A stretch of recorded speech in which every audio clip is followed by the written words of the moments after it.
ভাই, কি হয়েছে এখানে?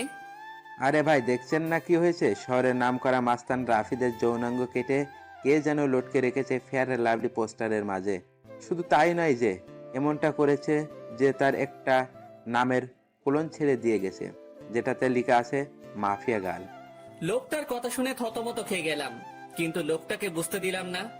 ভাই, কে এই মাফিয়া গার্ল? তার বিষয়ে কোনো কিছু জানেন কি? ভাই, তার বিষয়ে আমি কেন, শহরে ডিবি পুলিশরাও তার খোঁজ বের করতে পারিনি। এমন ডেঞ্জারাস এই মাফিয়া গার্ল। আগের বারও লোকাল থানার ওসিকে এই অবস্থায় করে মেরেছিল। ভাই, তাহলে তো অনেক খাতারনাক একটা মানুষ এই মাফিয়া গার্ল। হ্যাঁ, অনেক খতরনাক সে। এবার আমি চললাম ভাই। কখন তার কানে পৌঁছে যায় যে আমি তাকে নিয়ে কথা বলছি, পরে সে আমারও এমন ভয়ঙ্কর অবস্থা করবে। ভাই, মাপও চাই, দোয়াও চাই। এমন বিধ্বংসভাবে মরার কোনো ইচ্ছে নেই আমার। তবে শেষে একটা কথা বলি, মাফিয়া গার্ল যেটা করেছে সেটা একদম ঠিক করেছে। কারণ এই রাফিদ অনেক অত্যাচার করেছে শহরের মানুষকে। এই জালিমের মজা বুঝিয়েছে মাফিয়া গার্ল। লোকটা চলে গেল, আমি এখনো সেখানে দাঁড়িয়ে আছি। আমার মাথায় খালি একটা জিনিসই ঘুরপাক খাচ্ছে। যে এমনটা করেছে তার আসলেই অনেক বড় বুকের পাঠা। কে এই মাফিয়া গার্ল? না, এই মাফিয়া গার্লের সাথে আমি দেখা করব। তখনই কলেজ ফ্রেন্ড শামীম ফোন দিল। কিরে বেটা, তুই কই রে? তাড়াতাড়ি কলেজ যায়। কেন, কিছু হয়েছে নাকি রে? তুই কি রাফিদের বিষয়ে কিছু শুনিসনি? হ্যাঁ, শুনেছি, আর আমি তো সেখানে দাঁড়িয়ে আছি। বাবারে, কি কলিজা মাফিয়া গালের! এমন নামকরা নেতাকে সে এইভাবে কেলিয়ে দিল। আমার তো ভাবতে অবাক লাগছে। আচ্ছা, তুই তাড়াতাড়ি কলেজ যাই। কলেজেও এসব নিয়ে তোলপাড় চলছে, কারণ রাফিদ কলেজ নেতা ছিল। আচ্ছা, আমি আসছি, তুই একটু দাঁড়া। ফোনটা রেখে দিয়ে কলেজের উদ্দেশ্যে রওনা হলাম। মাথায় এখনো মাফিয়া গার্লের বিষয়টা ঘুরপাক খাচ্ছে। মাফিয়া গার্লকে নিয়ে ভাবতে ভাবতে কলেজে চলে গেলাম। কলেজে পৌঁছাতেই দেখি শামীম কলেজের গেইটে দাঁড়িয়ে আছে। যাক, তুই এসেছিস, কিন্তু আজ নাকি ক্লাস হবে না রাফিদের বিষয়টার জন্য। কি এক আতঙ্ক লাগিয়ে দিল মাফিয়া গার্ল! আল্লাহ! হ্যাঁ রে, সেই রকমের আতঙ্ক ছড়িয়ে দিয়েছে মাফিয়া গার্ড। তবে একদিকে ভালোই হয়েছে, রাফিদের মতো জানোয়ারকে সেই সাইজ করেছে। অনেক উড়েছিল বেটা, এবার উড়াউড়ি বন্ধ হয়ে গেছে চিরতরে। এজন্য বলে বেশি উড়া ভালো না। হ্যাঁ, রাফিদ অনেক পাওয়ার দেখাতো কলেজে। একদম শিক্ষা দিয়ে দিয়েছে মাফিয়া গার্ল। আচ্ছা, বাদ দে এখন ওসব কথা। চল নদীর পাড়ে গিয়ে আড্ডা দিব। ওকে, চল। তারপর দুই বন্ধু মিলে চলে গেলাম নদীর পাড়ে। সেখানে গিয়ে দুই বন্ধু বসে বসে আড্ডা মারছি। হঠাৎই নজর পড়লো আমাদের অপোজিটে বসে থাকা একটা মেয়ের দিকে। সে ল্যাপটপ নিয়ে বসে বসে কি একটা যেন করছিল। মেয়েটাকে ঠিক মতন দেখা যাচ্ছে না, কারণ চুলের কারণে পুরো চেহারা ঢেকে আছে। তবে যতটুকু দেখা যাচ্ছে শরীরের অঙ্গ, ততটুকু দেখে বুঝে গেলাম যে মেয়েটার গায়ের রং হুট পরিদের মতন। এই আকাশ, তুই ওদিক তাকিয়ে কি দেখছিস? আমি কত সময় ধরে বকবক করে চলেছি। আরে দেখ না, সামনে বসে থাকা মেয়েটার দিকে কেমন মগ্ন হয়ে ল্যাপটপে কাজ করছে। আরে, এ তো আমাদের কলেজের রামিসা, যে কিনা কলেজের টপার, সবসময় পড়ালেখা নিয়ে মগ্ন থাকে। এখন নিশ্চয়ই ল্যাপটপে পড়ালেখা নিয়ে গবেষণা চলছে। শামিম, তুই একটা জিনিস লক্ষ্য করেছিস মেয়েটার? তার চুলগুলো কত লম্বা লম্বা, আর গায়ের রংটাও পুরো দুধে আলতা। হ্যাঁ, সে আমি অনেক আগ থেকে জানি, কারণ কলেজের সবাই ওর জন্য পাগল, কিন্তু সে কাউকে পাত্তা দেয় না। সারাদিন পড়ালেখা নিয়ে পড়ে থাকে, তার কাছে এসবের কোনো টাইম নেই। কিন্তু বন্ধু, মেয়েটাকে দেখে না আমার ভিতরে কেমন ঘুটাঘুটি হচ্ছে। মনে হচ্ছে যেন মেয়েটা আমার ভবিষ্যৎ বউ হবে। সেই স্বপ্ন কোনোদিনই পূরণ হবে না তোর, কারণ আমাদের মতো ছাগলের কপালে এসব মেয়ে কখনোই জুটবে না। আরে জুটবে কি জুটবে না সেসব পরে দেখা যাবে, কিন্তু এখন চল না, ওর সাথে একটু কথা বলে আসি। মনটা না কেমন যেন ছটফট করছে কথা বলার জন্য। আরে ভাই, তোর কি মনে হয় সে আমাদের সাথে কথা বলবে? ভাই, তাও চল না প্লিজ। চল। শামিমকে নিয়ে মেয়েটার কাছে চলে গেলাম। মেয়েটার সামনে গিয়ে দাঁড়িয়ে আছি ছায়া মূর্তির মতন, কিন্তু তার যেন আমাদের দিকে কোনো খেয়ালই নেই। সে তার কাজে মগ্ন হয়ে আছে। এই দেখলি, দানবের মতো দুটো মানুষ আমরা তার সামনে এসে দাঁড়িয়ে আছি, কিন্তু আমাদের দিকে কোনো খেয়াল নেই। রামিসা এমনই, কারোর সাথে কথাই বলে না। আরে চুপ থাকতো, আমি কথা বলছি, দেখতে থাক। আমি গলায় বড় করে কাশি দিলাম, কিন্তু মেয়েটার কোনো রেসপন্সই দেখতে পেলাম না। মেয়েটা এখনো তার কাজে মগ্ন। এবার শরম লজ্জা ভেঙে সোজা ডাক দিলাম, এই যে শুনছেন। মেয়েটা আমার ডাক শুনে ল্যাপটপ থেকে মাথা তুলে তাকালো। এতটা সময় মেয়েটার চেহারা দেখা যাচ্ছিল না, কিন্তু এখন সে আমাদের দিকে তাকানোই পুরো স্পষ্ট দেখা যাচ্ছে চেহারা। মেয়েটাকে দেখে পুরো শরীর ঠান্ডা হয়ে গেল আমার। ও আল্লাহ, এটা তো মেয়ে না, এটা তো পরিপালক থেকে ভুল করে নেমে আসা কোনো হুটপড়ি। জি বলুন। আমি মেয়েটার দিকে চোখ বড় বড় করে তাকিয়ে আছি। আমার তো পুরো দুনিয়াদারি যেন নিমিষেই থমকে গেল। আমি চুপচাপ তাকিয়ে আছি মেয়েটার দিকে। তখনই সাইড থেকে শামীম ধাক্কা দিয়ে বলল, আরে আকাশ, তুই কোথায় হারিয়ে গেলি? হ্যাঁ, শামীমের কথায় হুঁশ ফিরে আসলো। না না, আমি এখানে আছি, কোথাও হারাইনি। না হারালে বোবার মতন ওর দিকে ড্যাব ড্যাব করে তাকিয়ে আসিস যে। শামীম কথা শেষ না করতেই পাশ থেকে মেয়েটা আবার বলে উঠল, জি কিছু বলবেন? না না, কিছু বলবো না, আপনাকে শুধু চেয়ে চেয়ে দেখবো। মানে বুঝলাম না। আরে মানে আপনার সাথে একটু কথা বলতে চাই। জি বলুন, বললাম তো। আপনার পাশে কি একটু বসা যাবে আগে? পাশে বসে কি করবেন? কি বলতে এসেছেন সেটা বলে প্লিজ চলে যান। আমি এখন পড়া নিয়ে একটু বিজি আছি। আচ্ছা থাক, তাহলে অন্য একদিন বলবো। আচ্ছা। মেয়েটা আবার ল্যাপটপে মাথা গুজে দিল, আর আমি বোকার মতন সেখানে ঠায় দাঁড়িয়ে আছি। আমার যেন ভ্রুমি কাটছে না। মেয়েটাকে দেখার পর থেকে পুরোপুরি মাতাল হয়ে গেছি আমি। এই আকাশ, চল এবার। না, আমি যাব না, তুই যা। মানে কি আকাশ, এখানে দাঁড়িয়ে দাঁড়িয়ে কি করবি শুনি? মেয়েটাকে তাকিয়ে তাকিয়ে দেখবো। আকাশ, তোর মাথা কি খারাপ টারাপ হয়ে গেল নাকি? কি সব আবল তাবল বলছিস? হ্যাঁ হ্যাঁ, হয়তো হয়ে গেছে। ও আল্লাহ, কোন পাগলের পাল্লায় পড়লাম আমি। আচ্ছা শামীম, একটা কথা বলি। হ্যাঁ বল। আমার না মেয়েটাকে কোলে উঠিয়ে নিয়ে কাজী অফিসে দৌড় দিতে মন চাচ্ছে।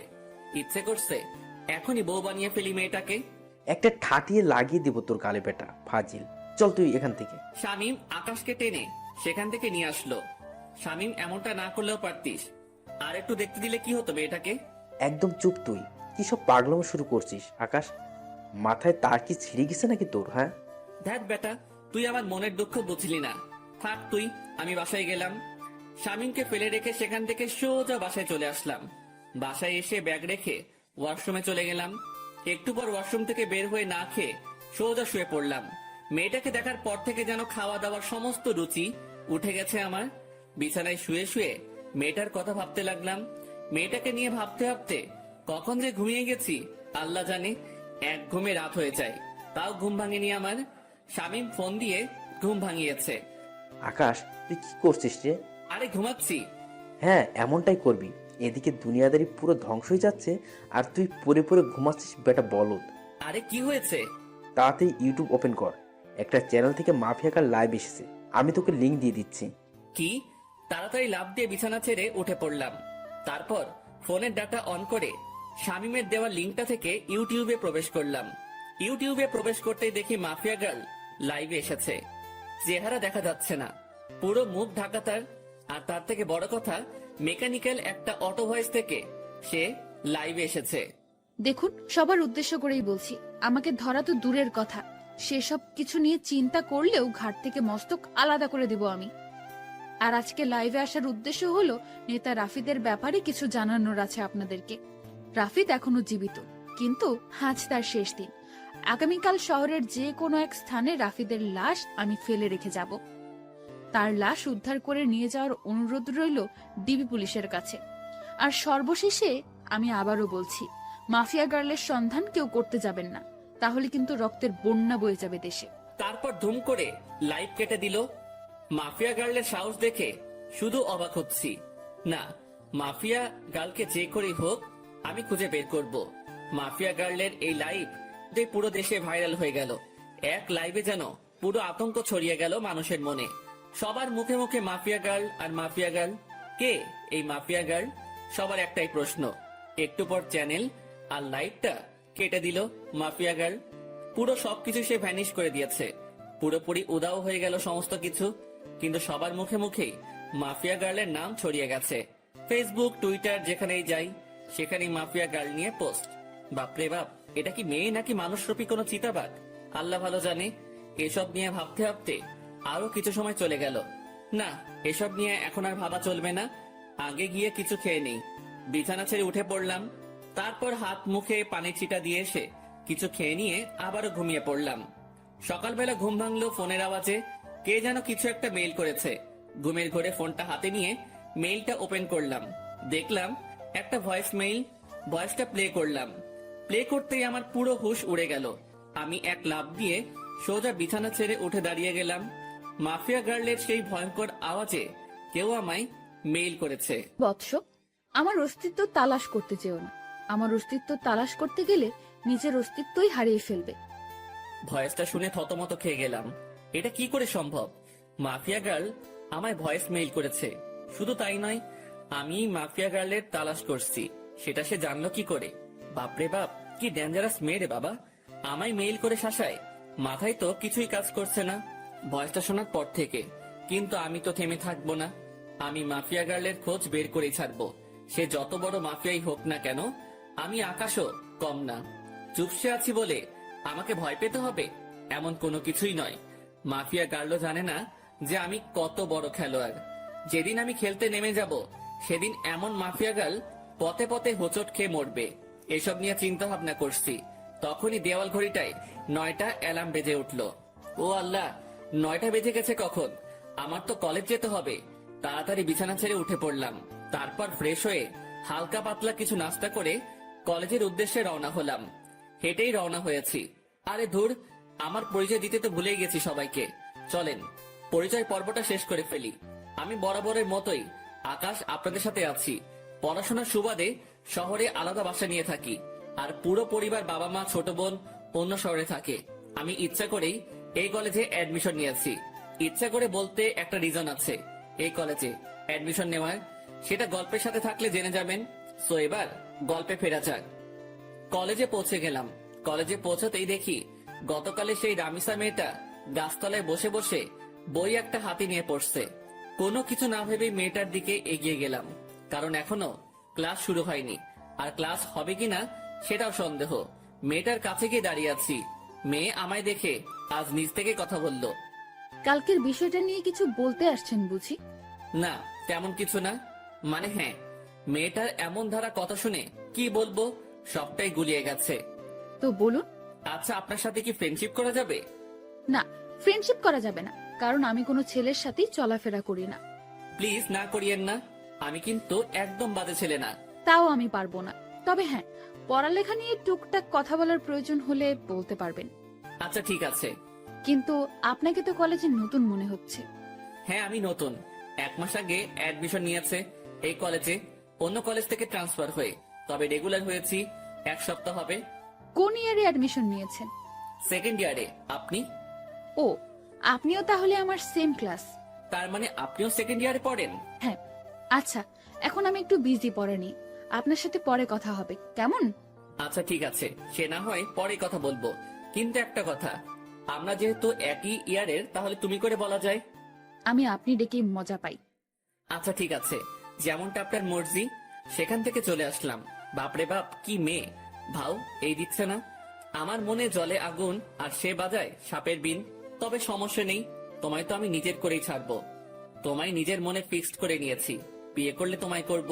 সেখান থেকে আসতে না আসতেই শামীম কলেজের গেট দিয়ে প্রবেশ করলো। কিরে, তুই এখন এলি? এই তো একটু আগে। আচ্ছা চল ক্যান্টিনের দিকে যাই। কলেজের পরিবেশ দেখে তো মনে হচ্ছে না যে আজ ক্লাস হবে। আমারও তাই মনে হচ্ছে। চলো তাহলে ক্যান্টিনেই যাই। তারপর দুজন মিলে ক্যান্টিনে চলে গেলাম। কলেজে যেদিন অ্যাডমিশন নিয়েছি, সেদিনই শামীমের সাথে আমার পরিচয় হয়েছে। অল্প কয়েকদিনে খুব ভালো বন্ধু হয়ে উঠেছি আমরা। 2 বন্ধু মিলে ক্যান্টিনে বসে বসে কফি খাচ্ছিলাম।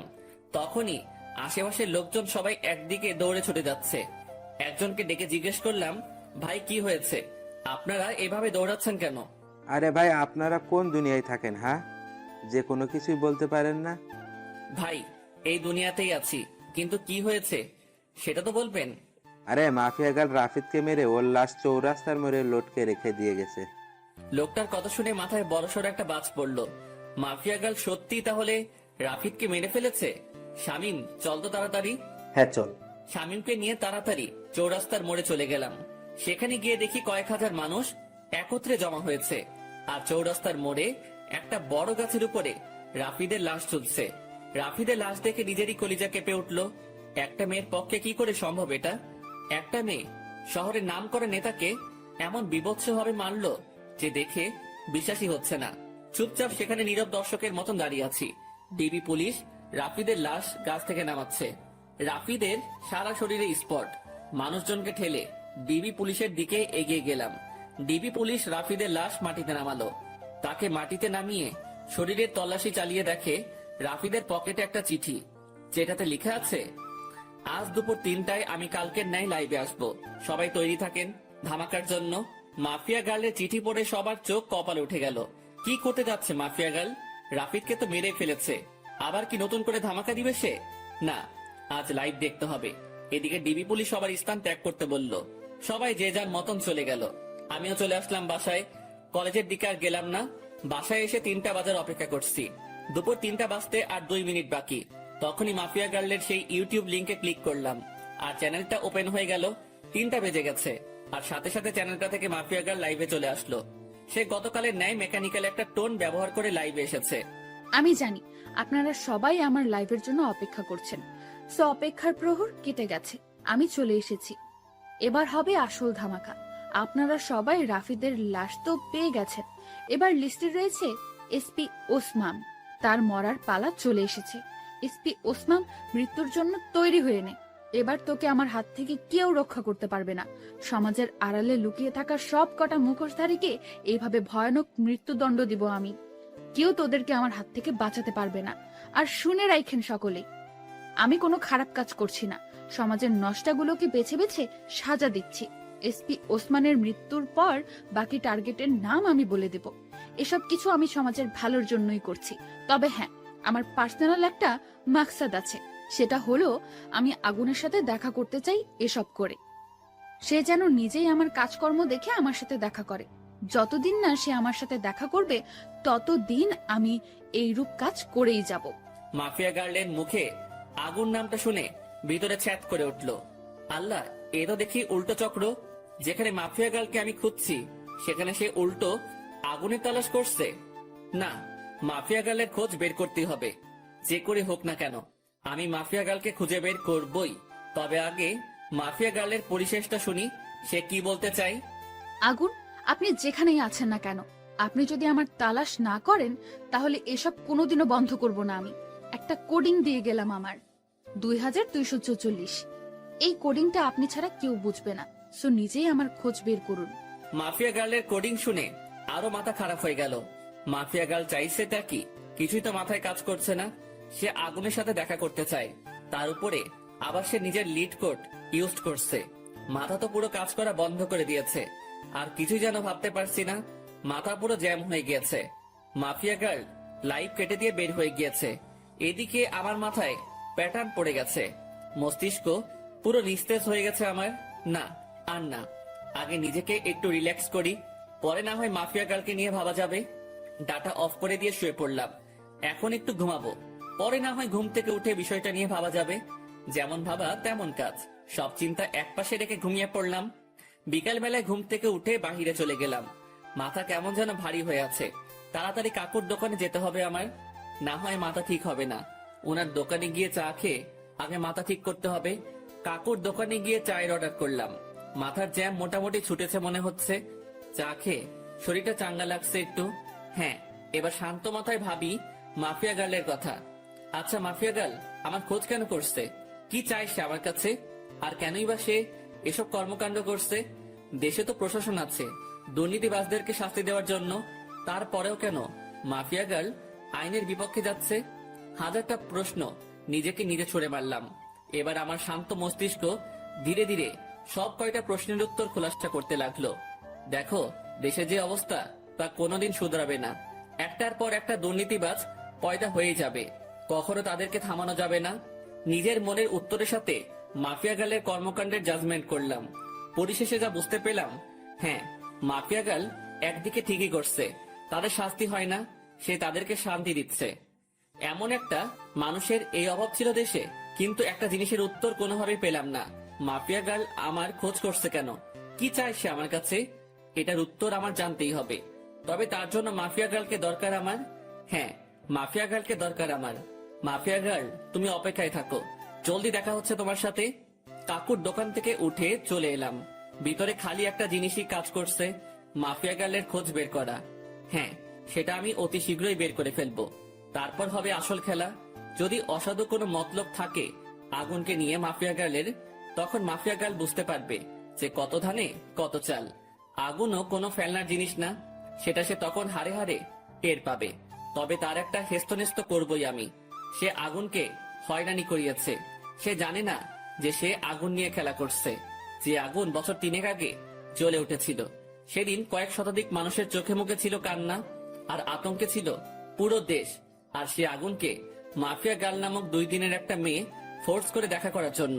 এটার মজাটাকে বুঝাবো আমি। এসব নিয়ে ভাবতে ভাবতে বাসায় চলে এলাম। বাসায় এসে কিছু সময় বই নিয়ে ঘাটাঘাটি করে উঠে পড়লাম। তারপর খেয়ে দিয়ে বিছানায় পিঠ এলিয়ে দিলাম। শুয়ে শুয়ে ফেসবুকিং করছি, নিউজ ফিড ঘাটছিলাম। তখনই মাফিয়া গার্লকে নিয়ে একটা পোস্ট সামনে এলো। কে যেন গ্রুপে মাফিয়া গার্লকে নিয়ে পোস্ট করেছে। পোস্টের ক্যাপশনে লেখা, mafia girl is the best women in the world. ইস, আমিও যদি মাফিয়া গার্লের মতন হতে পারতাম। পোস্টটা দেখে একটা রিয়াকশন মনে পড়লো, বাবা গো বাবা, টুরু লাভ। আরে বেটা, তোর যদি এতই মাফিয়া গার্লের মতন হওয়ার ইচ্ছা, তাহলে লিঙ্গ পরিবর্তন করে মাফিয়া গার্লের মতন কাজকর্ম শুরু করলেই পারিস। যত সব বিরক্তিকর পোস্ট, মাথা পুরো বিগড়ে যাচ্ছে মানুষের আহ্লাদ দেখে। কি যে পেয়েছে মানুষ মাফিয়া গার্লকে নিয়ে, আল্লাহ। যেখানে যাই সেখানেই মাফিয়া গার্ল আর মাফিয়া গার্ল, পুরো ডিসকাস্টিং। বাঙালি কিছু একটা পেলেই ভার্চুয়াল জগতে তোলপাড় শুরু করে দেয়, বিশেষ করে ফেসবুকে। বিরক্ত নিয়ে ফেসবুক থেকে বের হয়ে আসলাম। তারপর ঘুমিয়ে গেলাম। পরের দিন সকালবেলায় উঠে কলেজে চলে গেলাম। কিন্তু আমি আমার খোঁজ চালু করে দিয়েছি। মাফিয়া গার্লের খোঁজ করতে করতে 2-1 দিন কেটে গেল। অনেক চেষ্টা চালিয়েছি মাফিয়া গার্লের খোঁজ বের করার, কিন্তু কোন রকমেই খোঁজ বের করতে পারলাম না।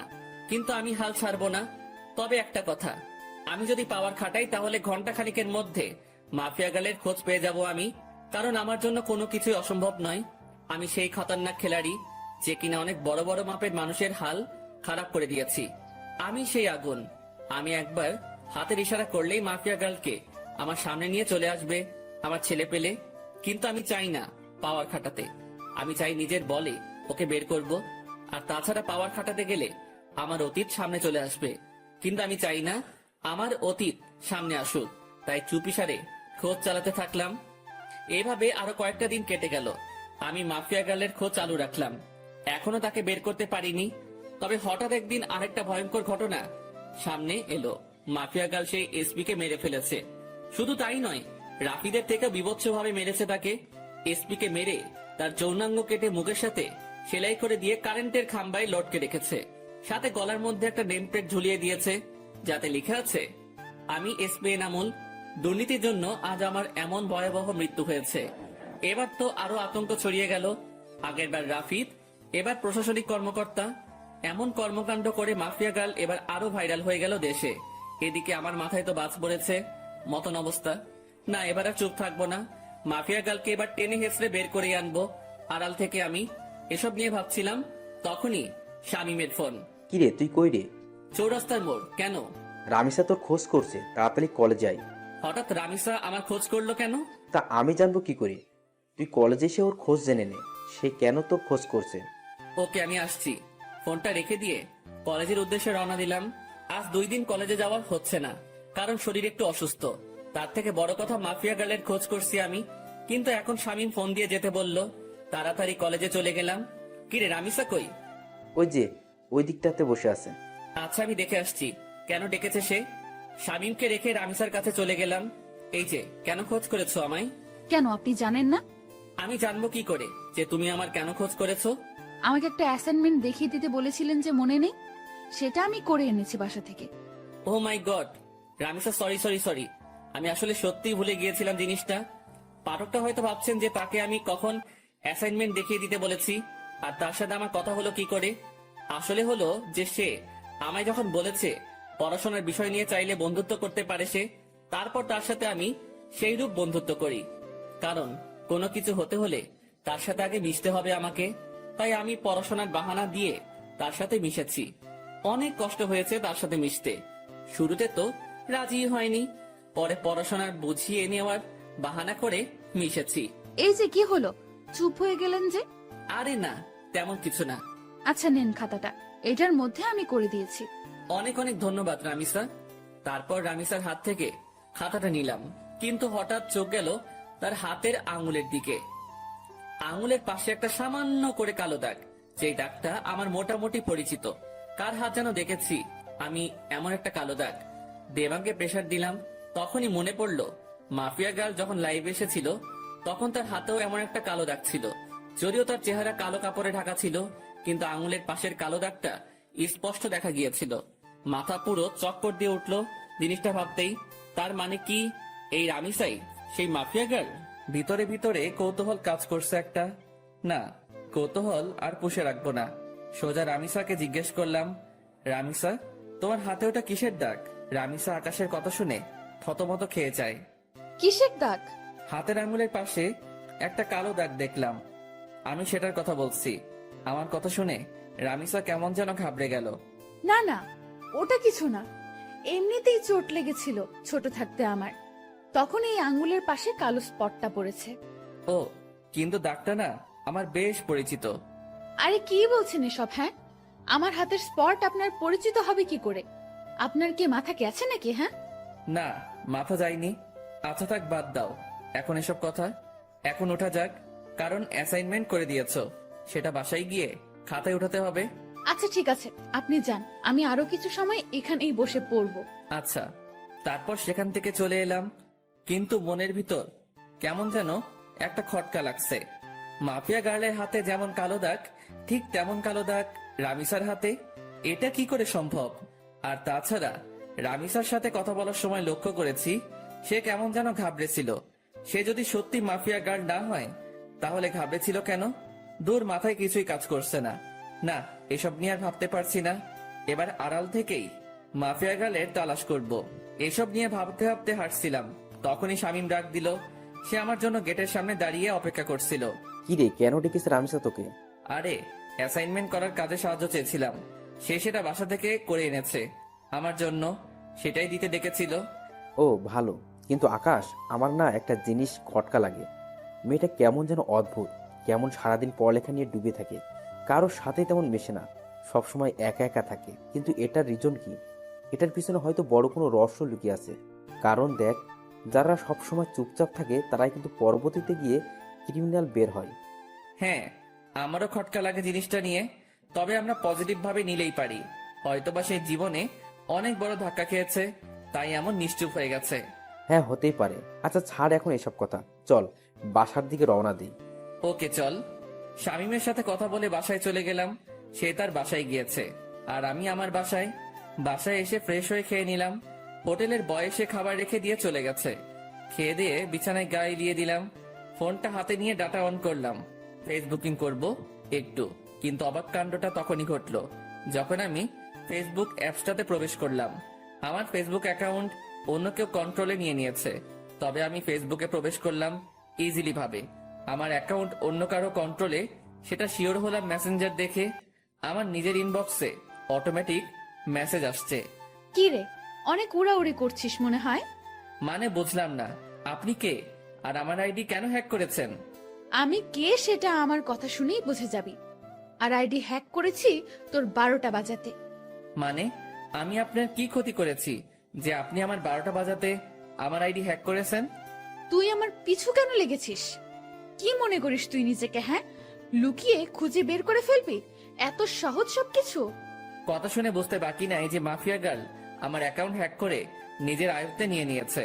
তাড়াতাড়ি সেটিংসে চলে গেলাম। সেখানে গিয়ে ইনফরমেশন চেক করে দেখি আমার সমস্ত কিছু মাফিয়া গার্ল পরিবর্তন করে ফেলেছে। নাম্বার, জিমেল সবকিছু পরিবর্তন করে নিজের মেইল বসিয়ে দিয়েছে। আরে, সেটিং এ গিয়ে কোনো লাভ নাই, সবকিছু আমার আয়ত্তে। তোর অ্যাকাউন্ট পুরোপুরি ভাবে হ্যাক করে নিয়েছি আমি। তাহলে আমি আইডিতে প্রবেশ করলাম কি করে? আমি চেয়েছি তাই তুই প্রবেশ করতে পেরেছিস, কারণ আমি সবকিছু পরিবর্তন করলেও CLI লগ আউট মারিনি, তাই তুই প্রবেশ করতে পেরেছিস। মানেননি কেন? কারণ আমি চেয়েছিলাম তোর সাথে কথা বলবো, তাই তোর আইডি আয়ত্তে নিয়ে তোর নিজের ইনবক্সেই তোর সাথে কথা বলছি। এত ওরা ভালো না, মাথায় রাখবেন, যেই পাখির ডানা বেশি বড় হয়ে যায় সেই পাখির উঠতে সমস্যা হয়। উঠছিস তো তুই নিজে, তুই আমার খোঁজ করতে উঠে পড়ে কেন লেগেছিস? কি মরার শখ গজিয়েছে? অসাধারণ জোকস, হাসি আসলো আপনার কথা শুনে। হাসি বের করে দিব, টেনশন নিস না। মরার জন্য এত উতাল পাতাল হচ্ছিস তো, সেই শখ আমি পূরণ করে দেব। সবে মাত্র অ্যাকাউন্ট হ্যাক করেছি, আর একটু ধৈর্য ধর, তারপর তুই নিজেই হ্যাক হয়ে যাবি। এই জোকসটা আরো সেরা ছিল, তবে আমার একটু হাসি আসেনি এবার, কারণ এমন আবাল সাবাল আমি গুনি না। আর আপনি যত বড় মাফিয়া হন না কেন, সেসব আমার দেখার বিষয় না। সো আমার ভয় দেখাতে আসিয়েন না। আপনার মতন অনেক বড় বড় খিলাড়ি দেখেছি আমি। সো ফাও ফাও পাগলামো না করে নিজের মতন থাকেন, না হয় নিজের বিপদ নিজেই ডেকে আনবেন। তুই মনে হয় আমার সম্পর্কে ভালো করে না জেনে কথা বলছিস। আপনার সম্পর্কে না জেনে কথা বলছি না, বরং আপনি আমার সম্পর্কে না জেনে কথা বলছেন। শুনেন, কারোর সাথে পাঙ্গা নেওয়ার আগে দেখে শুনে নিবেন, না হয় পরে দেখা যাবে বিপরীত পক্ষ বাপ লেভেলের মানুষ। সব বুঝে শুনে পাঙ্গা নেন। বাপ না চিনে পাঙ্গা নিতে আসবেন তো সোজা বাসমারা খাবেন। হারামির বাচ্চা, তুই সত্যিই মরবি। মাফিয়া গার্লের সাথে বেয়াদবি করার ফল তুই পাবি। তোর প্রথম সাজা স্বরূপ আইডিটা চিরতরে পাবি না, বাকি তোকে পরে আমি সাইজ করব। এতটা সময় ভালো করে কথা বলেছি, কিন্তু এখন আর না। তুইও শুনে রাখ, বাপ না চিনে আবলামি করার কারণে কিক দিয়ে সোজা দুনিয়া ছাড়া করব তোকে। আর কি বলি তুই, আমার ফেসবুক অ্যাকাউন্ট আমি আর পাবো না? তাহলে চ্যালেঞ্জ দিয়ে বললাম, 10 মিনিটে তোর থেকে ফেসবুক অ্যাকাউন্ট আমি আমার কন্ট্রোলে নিব। দেখি পারলে আমায় আটকে দেখা। রেগে মেগে মোবাইলটা ছুঁড়ে মারলাম। তারপর বিছানা ছেড়ে উঠে গিয়ে টেবিলের উপরে থাকা ল্যাপটপটা ওপেন করে অটো কোডিং দিয়ে ফেসবুকটা ফিরিয়ে আনলাম। এটা করতে পুরোপুরি 10 মিনিটও লাগেনি। আবার মাফিয়া গার্ল আমার সাথে টক্কর দিতে আসে। তারপর ফেসবুকটাকে সিকিউরিটি করে বের হয়ে আসলাম। কোনোদিন যদি মাফিয়া গার্লকে সামনে পাই, গাল দুটো লাল করে দিব সোজা। অ্যাকাউন্ট সিকিউরিটি করে আবারও শুয়ে পড়লাম। এবারে শোয়াতে কখন যে ঘুমিয়ে গেছি তা বলতে পারবো না। বিকাল বেলায় শামীম ফোন দিয়ে ঘুম ভাঙায়। আকাশ, চল আজ কোথাও গিয়ে ঘুরে আসি। বেটা ঘুম থেকে তুলে বলেছিস ঘুরতে যেতে? কত আরামের ঘুমটাই না গিয়েছিলাম। এই রাখ তোর ঘুম, 10 মিনিটের মধ্যে তামান্না আবাসিকের সামনে আসবি। শালা গরু, ঘুমটাই মাটি করে দিয়েছিস পুরো। ওকে দাঁড়া, আসছি। তারপর ফোন রেখে দিয়ে গায়ে শার্ট লাগিয়ে নিলাম। তারপর জায়গা মতন চলে গেলাম। সেখানে গিয়ে দেখি শামীম আগে থেকে হাজির। বাহ, মহারাজ এসেছেন। তোর বেটা, শান্তির ঘুমটা শেষ করলি আমার। হ্যাঁ, তোমার শান্তির ঘুম এই খালি নষ্ট করে মানুষ। বেলা বাজে কয়টা আর তুমি পড়ে পড়ে ঘুমাও? গরু দামড়া পাঠা, বউ জুটবে না তোর। ওকে, না জুটলে নাই, চল এখন ঘুরে আসি। ওকে চল। তারপর দুজন মিলে ঘুরতে চলে গেলাম। অনেক রাত পর্যন্ত দুজন মিলে ঘোরাঘুরি করেছি। রেস্টুরেন্টেও খেয়েছি। সমস্ত বিল শামীম দিয়েছে। রাত বাজে 10টা। ঘোরাঘুরি শেষ করে দুজন দুজনের বাসায় চলে এলাম। বাসায় এসে হাত মুখ ধুয়ে ফ্রেশ হয়ে শুয়ে পড়লাম। শরীর অনেক ক্লান্ত, তাই শুতেই ঘুমিয়ে গেছি। সকালবেলায় ঘুম থেকে উঠে রেডি হয়ে কলেজে চলে গেলাম। কলেজে গিয়ে দেখি গেটের মধ্যে রামিসা দাঁড়িয়ে আছে।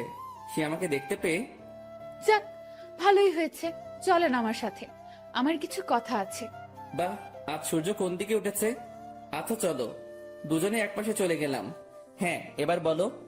আমি আপনার সাথে বন্ধুত্ব করতে চাই। রামিসার কথা শুনে সত্যি মনে হচ্ছে সূর্য আজ উল্টো দিকে ধরে উঠেছে। এই এই কি হয়েছে বলো তো? তুমি আজ নিজ থেকে আমার সাথে ফ্রেন্ডশিপ করতে চাইছো, কারণ কি? তুমি তো পড়ার বিষয় ছাড়া কোনো কিছু নিয়ে কথা বলতে বারণ করেছো।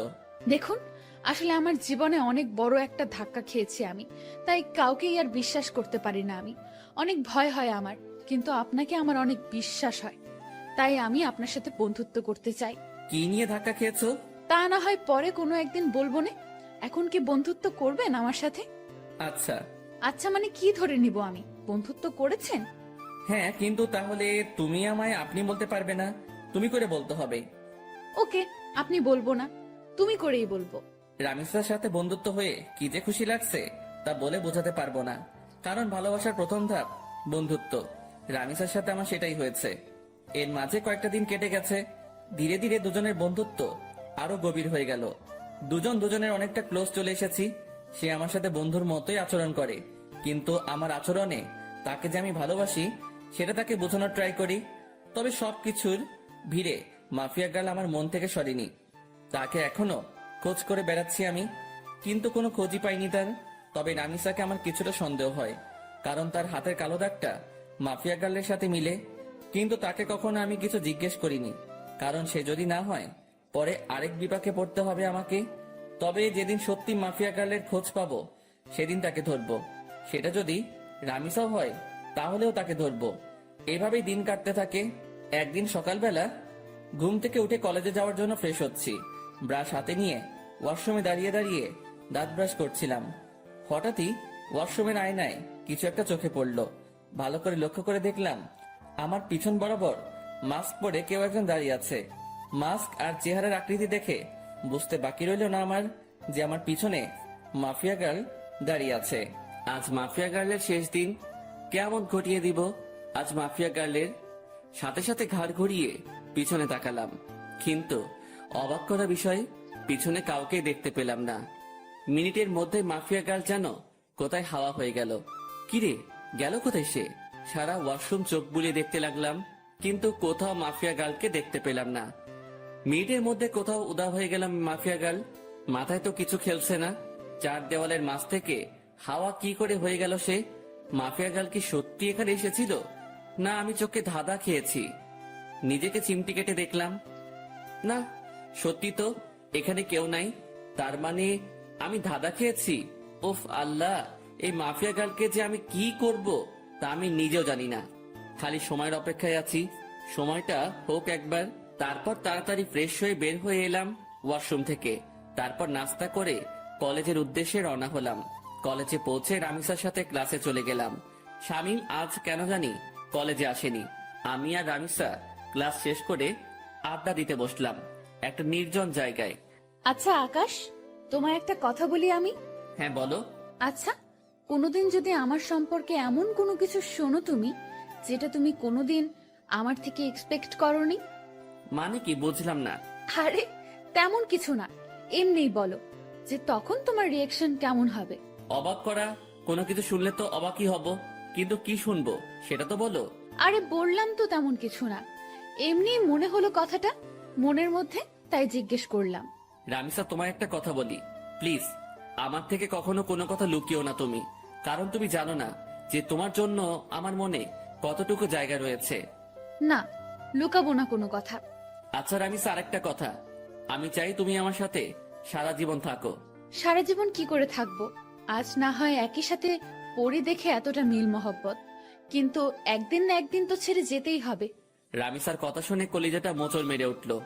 আমি যেন কথাটা শোনার জন্য প্রস্তুত ছিলাম না। না, যত যাই হোক, রামিসা আমায় ছেড়ে যেতে পারে না। আমি আমার জীবনের বিনিময় হলেও তাকে আটকে রাখবো আমার কাছে। খপ করে রামিসার হাত চেপে ধরলাম। আই আকাশ, কি করছো কি? রামিসা, না, তুমি আমায় ছেড়ে কখনো কোথাও যাবে না। আমি তোমায় কোথাও যেতে দিব না। যেদিন তোমায় প্রথম দেখি সেদিনই ভালোবেসে ফেলি তোমায়। প্লিজ, তুমি আমায় ছেড়ে কোথাও যাবে না। আই আকাশ, তোমার কি মাথা টাথা খারাপ হয়ে গেল নাকি? কি সব আবল তাবল বকতেছো? না, আমার মাথা খারাপ হয়নি। Ramisa, I love you. আমি তোমায় সত্যি অনেক বেশি ভালোবাসি। আকাশ, তোমার সত্যিই মাথা খারাপ হয়ে গেছে।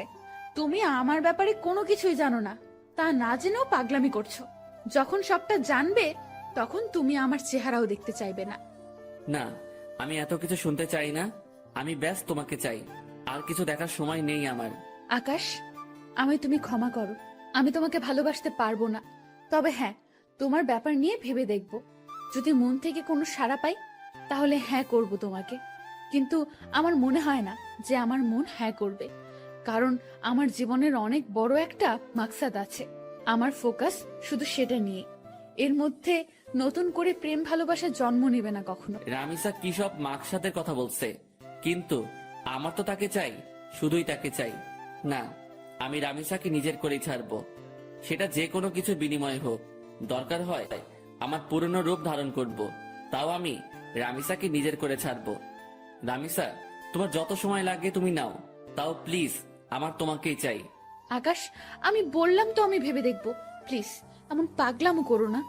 আচ্ছা ঠিক আছে। হ্যাঁ চলো, এবার উঠা যাক, অনেকটা সময় হয়েছে, বাসায় যাওয়া দরকার। হ্যাঁ চলো। তারপর রামিসাকে বিদায় দিয়ে বাসায় চলে আসলাম। বাসায় এসে ফ্রেশ হয়ে খেয়ে দিয়ে নিত্যদিনের রুটিন ফ্লো করলাম। শুয়ে শুয়ে কিছুটা সময় ফেসবুকিং করব, তারপর ঘুমিয়ে পড়ব। আজকেও একটা অবাক করা কাণ্ড ঘটলো ফেসবুকে ঢোকার সাথে সাথে। আজকে মাফিয়া গার্ল আমার ফেসবুক অ্যাকাউন্ট হ্যাক করার চেষ্টা করেছে, কিন্তু করতে পারিনি, কারণ আমি টাইট সিকিউরিটি করে রেখেছি। কারোর বাপের সাধ্য নাই যে আমার অ্যাকাউন্ট হ্যাক করবে এখন। তৎক্ষণাৎ একটা মেইল আসলো মাফিয়া গার্ল নামক একটা ব্ল্যাঙ্ক জিমেইল থেকে। নিজেকে অনেক বড় কিছু ভাবিস তুই। আমিও দেখব তুই কতদিন নিজেকে গুটিয়ে রাখতে পারিস। মেইলটা দেখে চরম লেভেলের মেজাজ খারাপ হয়ে গেল। ইচ্ছে করছে মাফিয়া গার্লকে ধরে এনে কানের নিচে কয়েকটা লাগিয়ে দেই, কিন্তু তাকে পাবো কোথায়? তার কোনো ইনফরমেশনই তো আমার কাছে নেই। এদিকে রাগের মাত্রা আরো দ্বিগুণ হয়ে গেল। দাঁড়া, আজ তোর 12টা বাজাচ্ছি, এমন গালি দিব তোকে তুই নিজে এসেই আমার কাছে ধরা দিবি। মাফিয়া গার্লের সেই জিমেলটাতে ক্লিক করলাম। জিমেলটাতে ক্লিক করতে সেটা উদাও হয়ে গেল, এরর দেখাচ্ছে। জিমেলটাতে ক্লিক করার পর আমার বুঝতে বাকি নেই যে সে আমায় ব্ল্যাঙ্ক জিমেল থেকে মেইল করেছে, যেটা মিনিট কয়েকের মধ্যে এরর হয়ে যায়। এটা দেখে আরো রাগ উঠে গেল। এবার আর নিজেকে কন্ট্রোল করে রাখতে পারলাম না, সাথে সাথে নিলয়কে ফোন দিলাম। হ্যাঁ ভাই বলেন। কাল সকালের আগে মাফিয়া গার্লের ডিটেলস এনে দিবি আমায়। ভাই এই কাজটা আমার দ্বারা হবে কিনা জানি না, তবে আমি আমার সবটা দিয়ে ট্রাই করব। আমি পারিসনি এই শব্দটি শুনতে চাই না। আমার মাফিয়া গার্লের ডিটেলস চাই, ওর রক্ত চুষবো আমি। তারপর ফোনটা রেখে দিলাম। মাফিয়া গার্ল এবার পালিয়ে যাবি কোথায় সেটা আমিও দেখব। তারপর সারা শরীর ভরা রাগ নিয়ে ঘুমিয়ে পড়লাম। বিকেল বেলায় ঘুম থেকে উঠে ফ্রেশ হয়ে কাকুর দোকানে চলে এলাম। কাকুর দোকানে বসে চা খাচ্ছি, তখনই পাশের কয়েকজন মানুষ বসে আলোচনা করছিল। আজ মাফিয়া গার্ল নাকি আবার লাইভে এসেছিল। লাইভে এসে শহরের নামকরা পলিটিশিয়ান ওবায়দুলকে নেক্সট টার্গেট বলে ঘোষণা করেছে। শুধু তাই নয়, আজও নাকি সে আগুনকে একটা মেসেজ দিয়েছে। আগুন যদি অতি শীঘ্রই তার সাথে যোগাযোগ না করে, তাহলে সে শহরের সব কয়টা দুর্নীতিবাজকে একে একে মেরে ফেলবে। লোকগুলোর মুখে এসব শুনে মাথায় তো পুরো বাজ পড়েছে মতো অবস্থা। মাফিয়া গার্ল লাইভে এসে এত কিছু বলে গেল, অথচ আমি ঘুমিয়ে পুরো দুনিয়াদারি লাঠে উঠিয়ে দিয়েছি। না, এবার তো কোনো হ্যাস্ত করতে হবে, কারণ আমার জানা মতে ওবায়দুল তো কোনো খারাপ পলিটিশিয়ান না। তাকে কেন টার্গেট বানিয়েছে সে? আগে যাদের মেরেছে তারা না হয় খারাপ ছিল, কিন্তু ওবায়দুল তো তাদের মতন না। এসব নিয়ে ভাবছিলাম, তখনই একটা পরিচিত নাম্বার থেকে ফোন এলো। বাবা কেমন আছিস? হ্যাঁ মা, ভালো। তুমি কেমন আছো? তোকে ছাড়া কি করে ভালো থাকি বল? সেই কবে বাড়ি ছেড়েছিস? আজ কতদিন হলো তোকে দেখি না। মা, তোমার ছেলে মানুষ হওয়ার জন্য খারাপ মা হলো ছেড়েছে, তাতে কষ্ট পাওয়ার কি আছে? তোমাদের তো আরো খুশি থাকার কথা। সে যাই হোক না কেন, কিন্তু কোনো মা তার সন্তানকে এতদিন না দেখে ভালো থাকতে পারে? মা প্লিজ মন খারাপ করিও না, আমি খুব তাড়াতাড়ি বাড়িতে আসবো। বাবা খুব তাড়াতাড়ি না, কালকে তুই বাড়িতে আয়। মা, কাল কি করে আসবো বলো? আমার ক্লাস চলছে তো। সেসব আমি জানি না, তুই কাল বাড়িতে আসবি। আম্মু প্লিজ এমন পাগলামো করে না। আমি বললাম তো আমি কয়েকদিনের মধ্যেই বাড়ি আসবো, তখন তুমি তোমার ছেলেকে মন ভরে দেখে নিও। আচ্ছা ঠিক আছে যা, কিন্তু খুব তাড়াতাড়ি আসবি বলে দিলাম কিন্তু। হ্যাঁ মা, খুব তাড়াতাড়ি আসবো। এবার রাখি কেমন? আচ্ছা। আম্মুর সাথে কথা বলে ফোনটা রেখে দিলাম। আজ কতদিন পর মায়ের সাথে কথা বললাম। আল্লাহ ভালো জানে সেই কবে বাড়ি ছেড়ে এসেছি, এখনো অব্দি বাড়ি যাইনি। মা আমায় দেখার জন্য কেমন উতাল পাতাল হয়ে আছে। না, কিছুদিনের মধ্যে একবার বাড়ি যাব আমি। কিন্তু আমি যেই কারণে বাড়ি ছেড়ে এসেছি সেটা এখনো হয়নি। বাসার লোক সবাই জানে আমি নিজের জীবন গোছানোর জন্য বাড়ি ছেড়েছি, কিন্তু এর পিছনেও যে একটা রহস্য লুকিয়ে আছে সেটা কেউ জানে না। তবে হ্যাঁ, আমি সাকসেস হয়ে ছাড়বো। তারপর নিজের বাসায় চলে এলাম। বাসায় এসে কিছুটা সময় বই নিয়ে ঘাটাঘাটি করে উঠে পড়লাম। কোনো কিছুতেই যেন মন বসছে না, কারণ কখন সকাল হবে আর কখন নিলয় আমাকে মাফিয়া গার্লের ডিটেলস দিবে সেই চিন্তায় খালি মাথায় ঘুরঘুর করছিল। যাক, কোন রকমে খেয়ে দিয়ে ঘুমিয়ে পড়লাম রাতে। সকাল হলেও মাফিয়া গার্লকে সেটা আমি জেনে যাব। সকালবেলায় ঘুম থেকে উঠে মোবাইলটা হাতে নিলাম। ফোনটা হাতে নিয়ে দেখলাম নিলয় আমার কয়েকটা ছবি মেইল করেছে। তাড়াতাড়ি মেইলটা ওপেন করলাম। মেইল করা ছবিতে ক্লিক করতে যা দেখলাম তাতে তো পুরো দুনিয়াদারি চক্কর খেতে লাগলো আমার। কারণ ছবির মানুষটা আমার খুব পরিচিত, যেই মুখটার মুখোমুখি কয়েক হাজার বার হয়েছে আমি নিজের চোখকে বিশ্বাস করাতে পারছি না যে এই মেয়েই সেই মাফিয়া গার্ল যাকে আমি চোখের সামনে কয়েক হাজার বার দেখেছি, যার সাথে আমার চরম লেভেলের উঠা বসা। সাথে সাথে নিলয়কে ফোন লাগালাম। নিলয়, তুই শিওর তো যে এই মেয়ে মাফিয়া গার্ল? ভাই আজ পর্যন্ত আমার দেওয়া কোনো তথ্য কোনোদিন ভুল হয়েছে? না, হয়নি। কিন্তু এটা কি করে সম্ভব নিলয়? ঈশিতা কি করে এমনটা করতে পারে? ঈশিতা তো আমার কলেজ ফ্রেন্ড ছিল, যার সাথে দীর্ঘ কয়েক বছর কাটিয়েছি আমি। কলেজ লাইফ পুরোটাই তার সাথে কেটেছে আমার। কিন্তু সে পরবর্তীতে এমন ভয়ঙ্কর রূপ নিল কেন? আমার তো নিজের চোখকে বিশ্বাস করাতে অবাক লাগছে। না, হয়তো কোনো ভুল হচ্ছে নিলয় তোর। ভাই আমি 100% সিওরিটি দিয়ে বলতে পারবো এই মেয়ে মাফিয়া গার্ল, আর আমি পুরোপুরি শিওর হয়েই আপনাকে বলছি। ঈশিতা এমন করতে পারে শুনে মাথাটা পুরো গোলকধাঁধার মতন ঘুরপাক খাচ্ছে। ভাই আপনার হয়তো বিশ্বাস হচ্ছে না, কারণ সে আপনার সাথে দীর্ঘ কয়েক বছর কাটিয়েছে, কিন্তু সত্যি এটাই যে সে মাফিয়া গার্ল। ঠিক আছে, ঈশিতাই যদি মাফিয়া গার্ড হয় তাহলে তার 12টা বাজাচ্ছি আমি। ওর আরো কিছু তথ্য বল, কারণ তার সাথে আমার বছর 2 আগেই সমস্ত যোগাযোগ বিচ্ছিন্ন হয়ে গেছে। কারণ তারা বাসা পরিবর্তন করে অন্য কোথায় শিফট হয়ে গিয়েছে। এরপর আর কখনো যোগাযোগ হয়নি। ভাই এরপর আর কোনো তথ্যই আমি পাইনি, কারণ এই মেয়ে সব জায়গা থেকে তার ইনফরমেশন হটিয়ে নিয়েছে। তার থেকেও ভয়ঙ্কর একটা কাণ্ড করেছে সে। কি করেছে? ভাই এই মেয়ে প্লাস্টিক সার্জারি করে তার আগের চেহারা পরিবর্তন করে ফেলেছে।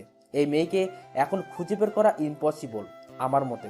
তবে আপনার দ্বারা হয়তো সেটা কষ্টের হবে না, কিন্তু ভাই মেয়ের মাথা ভয়ঙ্কর চাকর মতন চলাচল করে। গতকাল আপনি ফোন দেওয়ার পর আমি কম হলেও 50টার উপরে ছেলে লাগিয়েছি মাফিয়া গালের খোঁজ বের করার জন্য, কিন্তু অবশেষে সবাই খালি হাত ফিরেছে। কিন্তু একজন খালি তার কিছু ছবি কালেক্ট করেছে। তবে বর্তমান সময়ে সে দেখতে কেমন তার কোনো ছিটে ফোঁটা বা চিহ্ন খুঁজে পায়নি। আর হ্যাঁ ভাই, একটা কথা, এই মেয়ের নামের মতন তার কাজকর্মগুলো বেশ ভয়ঙ্কর। কারণ তার ইন্টারনেট ডাটাবেস আমি হ্যাক করে তথ্য বের করতে চেয়েছিলাম, কিন্তু কোনো মতে সেটা পসিবল হয় নাই। এই মেয়ে হ্যাকিংয়েরও মাস্টার। নীলার মুখ থেকে ঈশিতার এইরূপ কর্মকাণ্ডের কথা শুনে এবার আর জায়গায় স্থির থাকতে পারলাম না। নিলয় কি বললো ঈশিতার সম্পর্কে এগুলা? যেই মেয়ে কলেজ লাইফে থাকতে এতটা সাদাসিধা ছিল, তার মধ্যে কয়েক বছরের ব্যবধানে এতটা হিংস্রতা কি করে আসতে পারে? মাথায় তো কিছুই খেলছে না। আচ্ছা নিলয়, আমি ফোন রাখলাম, পরে কথা হবে তোর সাথে। আর শোন, মাফিয়া গার্লের খোঁজ চালু রাখিস। আচ্ছা ভাই। নিলয়ের সাথে কথা শেষ করে ঠাই সেই জায়গাটাতেই দাঁড়িয়ে আছি। আমার যেন নিজের কানকেই এখনো বিশ্বাস করাতে পারছি না যে ঈশিতাই বর্তমান জগতের সবচাইতে খাতারনাক মাফিয়া, যার ভয়ে বড় বড় নেতারা এখন আতঙ্কে আছে। 8 ঘন্টা নাগাদ একই জায়গায় দাঁড়িয়ে আছি। ঝাটকাটা মারাত্মক লেভেলের ছিল, তাই হয়তো এখনো ঘোর কেটে উঠতে পারিনি। অনেকটা সময় পর সেন্স ফিরে এলো।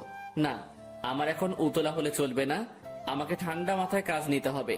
এখন আগে নিজেকে শান্ত করি, পরে মাফিয়া গার্লকে নিয়ে ভাবা যাবে। ফ্রেশ হতে চলে গেলাম। একটু পর ফ্রেশ হয়ে বের হয়ে এসে নাস্তা করে কলেজের উদ্দেশ্যে রওনা হলাম। আজও শামীম কলেজে আসেনি। হারামিটার কি যে হয়েছে কে জানে। মাফিয়া গার্লের টেনশনে শামীমকে আর ফোন দেওয়া হয়নি। এদিকে রামিসাকেও দেখছি না। তোর না আসলো না আসুক, একসাথে এত টেনশন মাথায় বয়ে নিয়ে বেড়াতে পারবো না। আমি ক্লাসে চলে যাই। ক্লাসে চলে গেলাম। সেখানে গিয়ে দেখি রামিসা আগে থেকেই ক্লাসে এসে বসে আছে। আমি গিয়ে তার পাশের সিটে বসে পড়লাম। আকাশ, কি হয়েছে? তোমাকে এমন চিন্তিত দেখাচ্ছে কেন? কি হয়েছে কি? না, তেমন কিছু না। তেমন কিছু না বললে তো আর সমাধান হবে না। তোমার চেহারায় স্পষ্ট ফুটে উঠছে যে তুমি কিছু একটা নিয়ে বেশ চিন্তিত। কি হয়েছে বলো আমায়? নাকি আমার বিষয়টা নিয়ে টেনশন করছো? আমি তো বললাম ভেবে দেখবো। তাও কিসের চিন্তা? হ্যাঁ, আরে না রামিসা, সেসব কিছুই না। আমি এমনি বাসার ব্যাপার নিয়ে কিছুটা ঝামেলায় আছি, তাছাড়া কিছুই না। আরে তুমি টেনশন করিও না, সব ঠিক হয়ে যাবে। রামিসার কথার আর কোনো উত্তর দিলাম না, চুপচাপ বসে আছি। কারণ কি বা বলবো তাকে? আমার টেনশন যে অন্য জায়গায়, সেটা তো তাকে আর বলা যাচ্ছে না, তাই চুপচাপ থাকাই ভালো। এমন সময় স্যার ক্লাসে আসলো। স্যার এসে ক্লাস করাতে শুরু করলো, সেদিকে ফোকাস করলাম। ক্লাসটা শেষ করে বাসার দিকে রওনা দিয়েছি। পিছন থেকে রামিসা ডাক দিল, এই আকাশ, আজ এত তাড়াহুড়ো হয়ে যাচ্ছ? হ্যাঁ, আমার সাথে আজ কথা বলবে না বুঝি? আরে পাগল, সে সব কিছুই না, এমনি ভাবলাম বাসায় চলে যাই, তাই আর কি। বাহ, ভালোই তো। আমাকে ইগনোর করছো সেটা তো বেশ ভালোই বুঝছি আমি। রামিসা সত্যি সেসব কিছু না। তাহলে চলো ক্যান্টিনে বসে কফি খাবো। রামিসা আমায় জোর করে ক্যান্টিনে নিয়ে গেল। ক্যান্টিনে গিয়ে দুজন বসে বসে কফি খাচ্ছি। সে আমায় নানান কথা বলে হাসানোর চেষ্টা করছে, কিন্তু আমার ভিতরে তো দুনিয়ার সমস্ত টেনশন বিরাজ করছে। আকাশ, তুমি যদি এমন গাল ফুলিয়ে বসে থাকো তো কিন্তু খুব খারাপ হবে। সত্যিই কিন্তু আমি তোমাকে নিয়ে ভাববো না। এই না না, আমি আর গাল ফুলিয়ে বসে থাকবো না। তারপর নিজের অনিচ্ছা সত্ত্বেও রামিসার সাথে স্বাভাবিকভাবে কথা বলতে শুরু করলাম, আর সে আমাকে হাসানোর ট্রাই করছে। একটা সময় সত্যি হেসে দিলাম। মেয়েটার আসলে অসাধারণ গুণ আছে। এইভাবে অনেকটা সময় বসে দুজনে মিলে কথা বললাম। ভিতরে সমস্ত টেনশন দূর হয়ে গিয়েছে রামিসার সাথে কথা বলে। মনটা একদম ফ্রেশ এখন। তারপর দুজনেই উঠে পড়লাম ক্যান্টিন থেকে। অনেকটা সময় তো বসলাম, এবার বাসায় যাওয়া দরকার। আচ্ছা, তাহলে কাল আবার দেখা হচ্ছে আমাদের। হ্যাঁ। রামিসার সাথে কথা শেষ করে বাসার দিকে রওনা হলাম। অনেকটা শান্ত আছি এখন। না, এখন আর নিজেকে উত্তেজিত করা যাবে না। একদম শান্তভাবে কাজ বের করব এখন। তারপর বাসায় চলে গেলাম। বাসায় গিয়ে শান্ত মাথায় মাফিয়া গার্লের তালাশ করতে লাগলাম, কিন্তু ফলস্বরূপ কোনো কিছুই পেলাম না। বরাবরের মতোই জিরো আসলো ফল। তাও নিজেকে সামনে রাখলাম। আমি খোঁজ চালিয়ে যাব মাফিয়া গার্লের। এভাবে কেটে গেল আরো কয়েকটা দিন। একদিন দুপুরবেলায় খেয়ে দিয়ে শুয়ে শুয়ে টিভিতে খবর দেখছিলাম। তখনই আরেকটা ভয়ঙ্কর নিউজ দেখতে পেলাম। মাফিয়া গার্ল আরেকটা হেডলাইন রটিয়ে দিয়েছে। সে পলিটিশিয়ান ওবায়দুলের খেইল খতম করে দিয়েছে। সে পলিটিশিয়ান ওবায়দুলকে মেরে তার লাশ বাসডগার উপরে ঝুলিয়ে রেখেছে। এই ঘটনার পর প্রশাসন পুরোপুরি ফায়ার হয়ে গেছে মাফিয়া গার্লের উপরে। দেশের মানুষ সবাই জানে যে মাফিয়া গার্ল 2 নাম্বার মানুষদের খেইল খতম করছে। কিন্তু তারপরেও প্রশাসন তো আর চুপ থাকতে পারে না, কারণ সাজা দেওয়ার হলে দেশের প্রশাসন দিবে। দেশে আইন কানুন বলতেও অনেক কিছু রয়েছে, কেউ তো আর তার ঊর্ধ্বে যেতে পারে না। প্রশাসন পুরো হাত পা বেঁধে নেমেছে মাফিয়া গার্লকে খোঁজার জন্য। এবার হয়তো একটা হেস্তনেস্ত করেই ছাড়বে প্রশাসন, কিন্তু আমিও তো হাল ছাড়ার মানুষ না। প্রশাসন মাফিয়া গার্লকে খুঁজে বের করার আগে আমি তাকে খুঁজে বের করব, কারণ আমার তাকে আগে চাই। তাড়াতাড়ি নিলয়কে ফোন দিলাম আবার। সে হয়তো কোনো ক্লু দিতে পারবে আমায়। এতদিনে হয়তো কিছু হলেও হাতে এসেছে তার। ভাই দুঃখিত, এখনো আমি মাফিয়া গার্লের কোনো খোঁজ পাইনি, আর আমার মনে হয় না যে আমি তার কোনো খোঁজ বের করতে পারবো। আচ্ছা ঠিক আছে, তাও তুই খোঁজ জারি রাখ। তারপর ফোনটা রেখে দিলাম। এবার সত্যি মনে হচ্ছে আমার মাঠঘাট বেঁধে নামতে হবে, কারণ এরপর আর অপেক্ষা করলে প্রশাসনের হাতে মাফিয়া গার্ল ধরা পড়বে। কারণ মাফিয়া গার্ল যত যাই করুক না কেন, সে একটা ভুল কাজ করেছে তার কোড দিয়ে। এটা দিয়ে মাফিয়া গার্লের সন্ধান বের হওয়ার 30% সম্ভাবনা রয়েছে।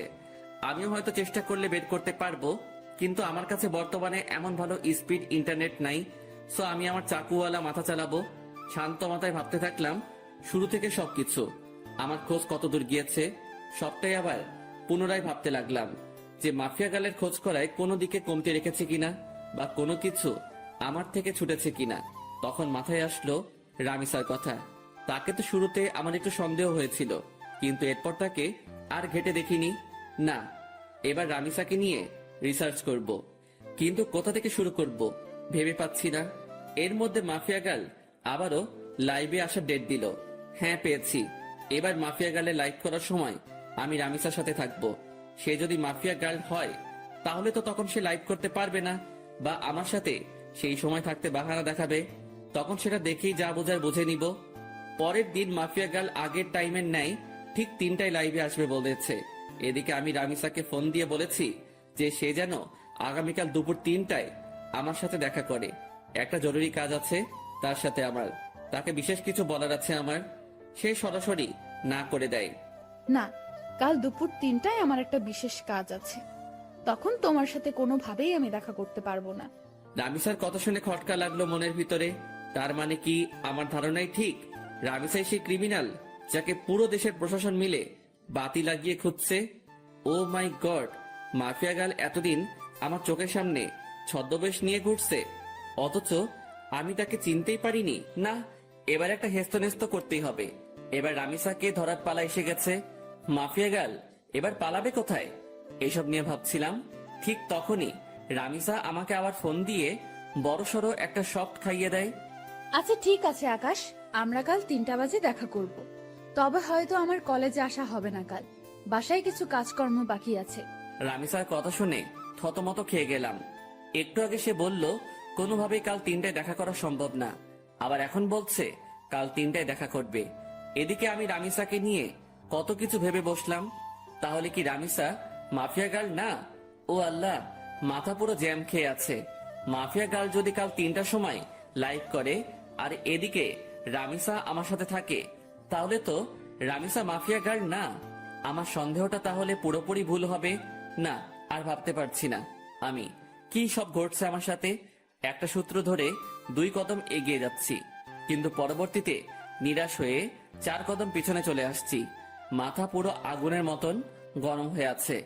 ফোনটা বালিশের পাশে রেখে ঘুমিয়ে পড়লাম। বিকেলবেলা ঘুম থেকে উঠে হাঁটতে বের হলাম। বের হওয়ার আগে বেশ কয়েকবার শামীমকে ফোন দিয়েছি, কিন্তু সে রিসিভ করেনি। কাকুর দোকানে বসে চা খাচ্ছিলাম, তখন শামীম ফোন দিল। কিরে, ফোন দিয়েছিলি মনে হয়? হ্যাঁ দিয়েছিলাম। আচ্ছা, তোর কি হয়েছে বলতো? আজ কতদিন হয়ে গেল তুই ক্লাসে আসছিস না, তার উপরে কোনো খবর সবর নাই। আরে, বাসায় একটা সমস্যা হয়েছে ছোট বোনকে নিয়ে, তাই কিছুদিন কলেজ আসিনি। সমস্যাটা কেটে উঠতে হয়তো আরো কয়েকটা দিন লাগবে, তারপর কলেজ আসবো। ও আচ্ছা, তাহলে তুই আগে সমস্যা সমাধান কর, পরে না হয় কলেজে আসিস। ওকে বন্ধু। শামীমের সাথে কথা বলে ফোনটা রেখে দিলাম। তারপর কাকুর দোকান থেকে উঠে বাসায় চলে আসলাম। অপেক্ষায় আছি কালকের দিনের। কোনো মতে আজকের দিনটা পার করে দিলাম। পরের দিন কলেজে চলে গেলাম। রামিসা আজ ক্লাসে আসবে না, তারও নাকি বাসায় কি কাজ বাকি আছে, তাই আজ আমার একাই কাটাতে হবে কলেজে। কোনোভাবে কলেজ টাইম শেষ করে বাসায় চলে এলাম। তারপর বাসায় এসে ফ্রেশ হয়ে খেয়ে দিয়ে রামিসাকে ফোন দিলাম। হ্যাঁ, কোথায় দেখা করবে বলো? কলেজ মাঠে আসো। আমিও বাসা থেকে বের হয়ে সেখানে আসছি। ওকে। আমি শার্ট পরে কলেজ মাঠে চলে গেলাম। সেখানে গিয়ে ঘাসের উপরে বসে আছি। 3টা বাজতে আর মিনিট 5 বাকি। এমন সময় রামিসাও চলে আসলো। আচ্ছা বলো তো, হঠাৎ আমার সাথে এমন কি জরুরি কথা বলবে, যার কারণে আজ এই অসময়ে এখানে আসতে বললে? বলবো, একটু ওয়েট করো। আমি বাসার থেকে আসার সময় রামিসাকে নিয়ে অনেক কিছু ভেবে এসেছি। কেন? এখন বললে কি হবে? আরে একটু বসো না, এত অস্থির হচ্ছ কেন? একটু পরেই বলবো। এখন আগে মাফিয়া গার্লের লাইভ দেখবো। 3টা বাজতে চলেছে। রামিসা আমার মুখে মাফিয়া গার্লের কথা শুনে চোখ পাকিয়ে তাকিয়ে আছে আমার দিকে। কি হলো, এভাবে চোখ পাকিয়ে তাকিয়ে আছো কেন? আকাশ, হঠাৎ তোমার মাফিয়া গার্লকে নিয়ে এত মাথা ব্যথা উঠলো কেন? আরে না, কিসের মাথা ব্যথা? মাফিয়া গার্ল আজ লাইভে আসবে বলেছে। সবাই তার লাইভ দেখার জন্য বসে আছে, তাই আমিও দেখবো বলে ভেবেছি। ও আচ্ছা, পাশে এসে বসো। দুজন মিলে মাফিয়া গার্লের লাইভ দেখি। রামিসা এসে আমার পাশে বসলো, আর আমি মোবাইলটা হাতে নিয়ে মাফিয়া গার্লের ইউটিউব লিংকে ক্লিক করে সেখানে ঢুকে পড়লাম। 3টা বাজতেই মাফিয়া গার্ল লাইভে চলে আসলো। মাফিয়া গার্লের লাইভ দেখে আমি রামিসার দিকে হাঁ করে তাকিয়ে আছি। নিজের ভিতরে কেমন যেন একটা খারাপ লাগা কাজ করছে। আমি রামিসাকে নিয়ে কত কি না ভেবে ফেলেছিলাম, কিন্তু পরিশেষে সবটাই মিথ্যা প্রমাণ হলো। আর সত্যি যদি রামিসা মাফিয়া গার্ল হতো, তাহলে সে লাইভে আসতে পারতো না এই সময়ে। কারণ রামিসা আমার পাশে বসে আছে। সে একই সময় 2 জায়গায় 2 রকম কর্মকাণ্ড কি করে করবে? দেখ, নিজের উপরে চরম লেভেলের রাগ হচ্ছে। সিধা সাদা একটা মেয়েকে নিয়ে আমি কত বাজে ভাবনা করেছি। এই কি হলো, তোমার মন কোন দিকে? হ্যাঁ, তুমি না বললে মাফিয়া গার্লের লাইভ দেখবে? সে তো লাইভে এসে বকবক করছে, কিন্তু তোমার তো কোনো খবরই নাই। রামিসার ডাকে হুঁশ ফিরে আসলো। দেখবো তো। তারপর মাফিয়া গার্লের লাইভ দেখায় ফোকাস করলাম। সে তার ইন্ট্রোডাকশন নিয়েই যাচ্ছে। আমি আপনাদের আগেও বলেছি, এবারও বলছি, আমার কোনো খারাপ মাকসাদ নেই। আমার মূল মাকসাদ হচ্ছে যারা দেশের নাম বেচে বেচে খায় তাদের হাতে হারিকেন ধরিয়ে দেওয়া, আর আমি সেটাই করছি। শুধু তাই নয়, এবার দেশের মধ্যে যত কয়টা গ্যাংস্টার টিম আছে তাদের সব কয়টাকে আমি মৃত্যুর চৌকাঠেয় পৌঁছাই দিব। শান্তশিষ্টভাবে দেশ চলবে, কোনো ধরনের টিম আর থাকবে না। মাফিয়া খুফিয়া সব আমি ধুলোয় মিশিয়ে দেব। আর আগুন, আপনার মুখোমুখি হওয়ার ইচ্ছা আমার বহুদিন আগে থেকেই, অনেক আগ থেকেই শুনে এসেছি আগুনের নাম। যেই আগুন নাকি সত্যি এক সময়ের খতরনাক খেলাড়ি ছিল, যার নাম শুনলে এখনো নাকি অনেকের প্যান্ট ঢিলা হয়ে যায়। আমি চাই আপনার মুখোমুখি হতে, আমি চাই মানুষরূপী আগুনটাকে নিজের চোখে দেখতে। সো আপনি আমার মনের খয়াসটা পূরণ করে দিন। না হয় আমার যদি আপনাকে খুঁজে বের করতে হয়, সেদিন কিন্তু বাঘে সিংহের লড়াই হয়ে যাবে। সেদিন কিন্তু নিজের ক্রোধকে দমিয়ে রাখতে পারবো না। সেদিন নির্ঘাত আপনি আমার হাতে মারা পড়বেন। এটা কোনো হুমকি না, তবে হুমকির চাইতেও কম না। আপনি হতে পারেন এক সময়ের সর্বসেরা খিলাড়ি, কিন্তু মাথায় রাখবেন বর্তমান সময়ের নাম করা মাফিয়া গার্ল আমি। সো ভালোই ভালোই আপনার দর্শন করিয়ে দিন। এবারের মতন লাইফ সমাপ্ত করলাম। তারপর মাফিয়া গার্ল লাইভ কেটে চলে গেল, কিন্তু আমার মাথায় তো পুরো দাউ দাউ করে আগুন জ্বলতে শুরু করলো মাফিয়া গার্লের কথা শুনে। সত্যি, এখন যদি মাফিয়া গার্লকে চোখের সামনে পেতাম, তাহলে হয়তো তার মন্ডিটা আলাদা করে ফেলতাম। রাগে নাক টান দিয়ে ধোয়া বের হচ্ছে। আই আকাশ, কি হলো তোমার? তোমার চেহারার 12টা বেজে আছে কেন? আরে না, তেমন কিছুই না। আচ্ছা ঠিক আছে, কিন্তু প্লিজ আমায় জরুরি কি কথা বলতে ডেকেছো সেটা প্লিজ বলো। আমার তাড়াতাড়ি বাসায় যেতে হবে। রামিসার কথা শুনে বিপাকে পড়ে গেলাম। আল্লাহ, এখন রামিসাকে কি বলবো আমি? কারণ তাকে তো পরীক্ষা করার জন্য ডেকেছিলাম, কিন্তু সে তো পরীক্ষায় পাশ করেছে, আর আমার ধারণা মিথ্যা প্রমাণ হয়েছে। কি হলো, কথা বলছো না যে? আসলে রামিসা, তোমায় ডেকেছিলাম কেন জানি বলে মাথায় চুলকাতে শুরু করলাম। হ্যাঁ, কেন বলো? আসলে রামিসা প্লিজ, আমি তোমায় অনেক বেশি ভালোবাসি। তোমায় ছাড়া আমার থাকতে কষ্ট হয়। প্লিজ তুমি আমায় অ্যাকসেপ্ট করে নাও এখনই। আমার আর থাকতে ইচ্ছে করে না একা একা। গটগট করে বানিয়ে বানিয়ে অনেকখানি কথা বলে দিলাম।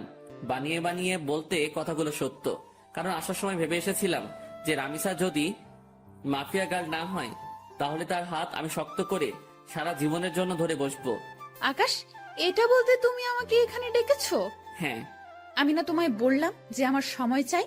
আমার মন সাড়া দিলে আমি তোমায় বলবো। প্লিজ রামিসা, এখন রাজি হয়ে যাও। সময় টময় নিও না আর। তুমি বোঝো না কেন আমার খুব কষ্ট হয় তোমাকে ছাড়া। আমার তোমাকে চাই। প্লিজ রাজি হয়ে যাও না। Please please please. আচ্ছা আচ্ছা থামো, যাও, রাজি হব, কিন্তু তার আগে তোমাকে আমায় একটা কথা দিতে হবে। কি কথা? যত যাই হোক না কেন, কোনো দিন তুমি আমার হাত ছাড়তে পারবে না, কোনো দিন তুমি আমায় ভুল বুঝতে পারবে না। সব সময় আমার পাশে ছায়ার মতন থাকতে হবে তোমাকে। যত বিপদ আপদে আসুক না কেন, আমাকে কখনো একা লড়াই করার জন্য ছাড়তে পারবে না তুমি। তুমিও আমার সাথে সেই লড়াইয়ে সামিল হবে। পারবা এসব কথা রাখতে? রামিসা, আমি তোমার সব কথা রাখতে পারবো। নিজের জীবনে সবটুকু দিয়ে তোমায় আমি আগলে রাখবো। দুনিয়ার কোনো শক্তি আমার থেকে তোমাকে আলাদা করতে পারবে না। আমি আমার সবটা দিয়ে তোমায় রক্ষা করব। কোনো বিপদ আসলে তোমাকেও লাগবে না। তার মোকাবেলা আমি আকাশ একাই করব। কথা দিলাম তোমায়। এমন একটা মানুষই চেয়েছিলাম আমি জীবনে। প্লিজ তুমি আমায় কখনো ছেড়ে যেও না। না, কলিজা ছেড়ে যাব না বলে রামিসাকে নিজের বুকে টেনে নিলাম। আর একটা কথা, প্লিজ আকাশ, তুমি আমায় জীবনের সমস্ত অন্ধকার দূর করে দিয়ে আলোয় ভরিয়ে দিও। হ্যাঁ কলিজা, সব অন্ধকার দূর করে দিয়ে তোমার জীবন আলোয় ভরিয়ে দিব আমি। রামিসা আর কোনো কথা বলল না। সে আমার বুকে চুপচাপ পড়ে আছে। অনেকটা সময় দুজন এভাবে ঘাসের উপরে বসেছিলাম আমরা। তারপর সেখান থেকে উঠে এলাম। আকাশ, আমার তাড়াতাড়ি বাসায় যেতে হবে।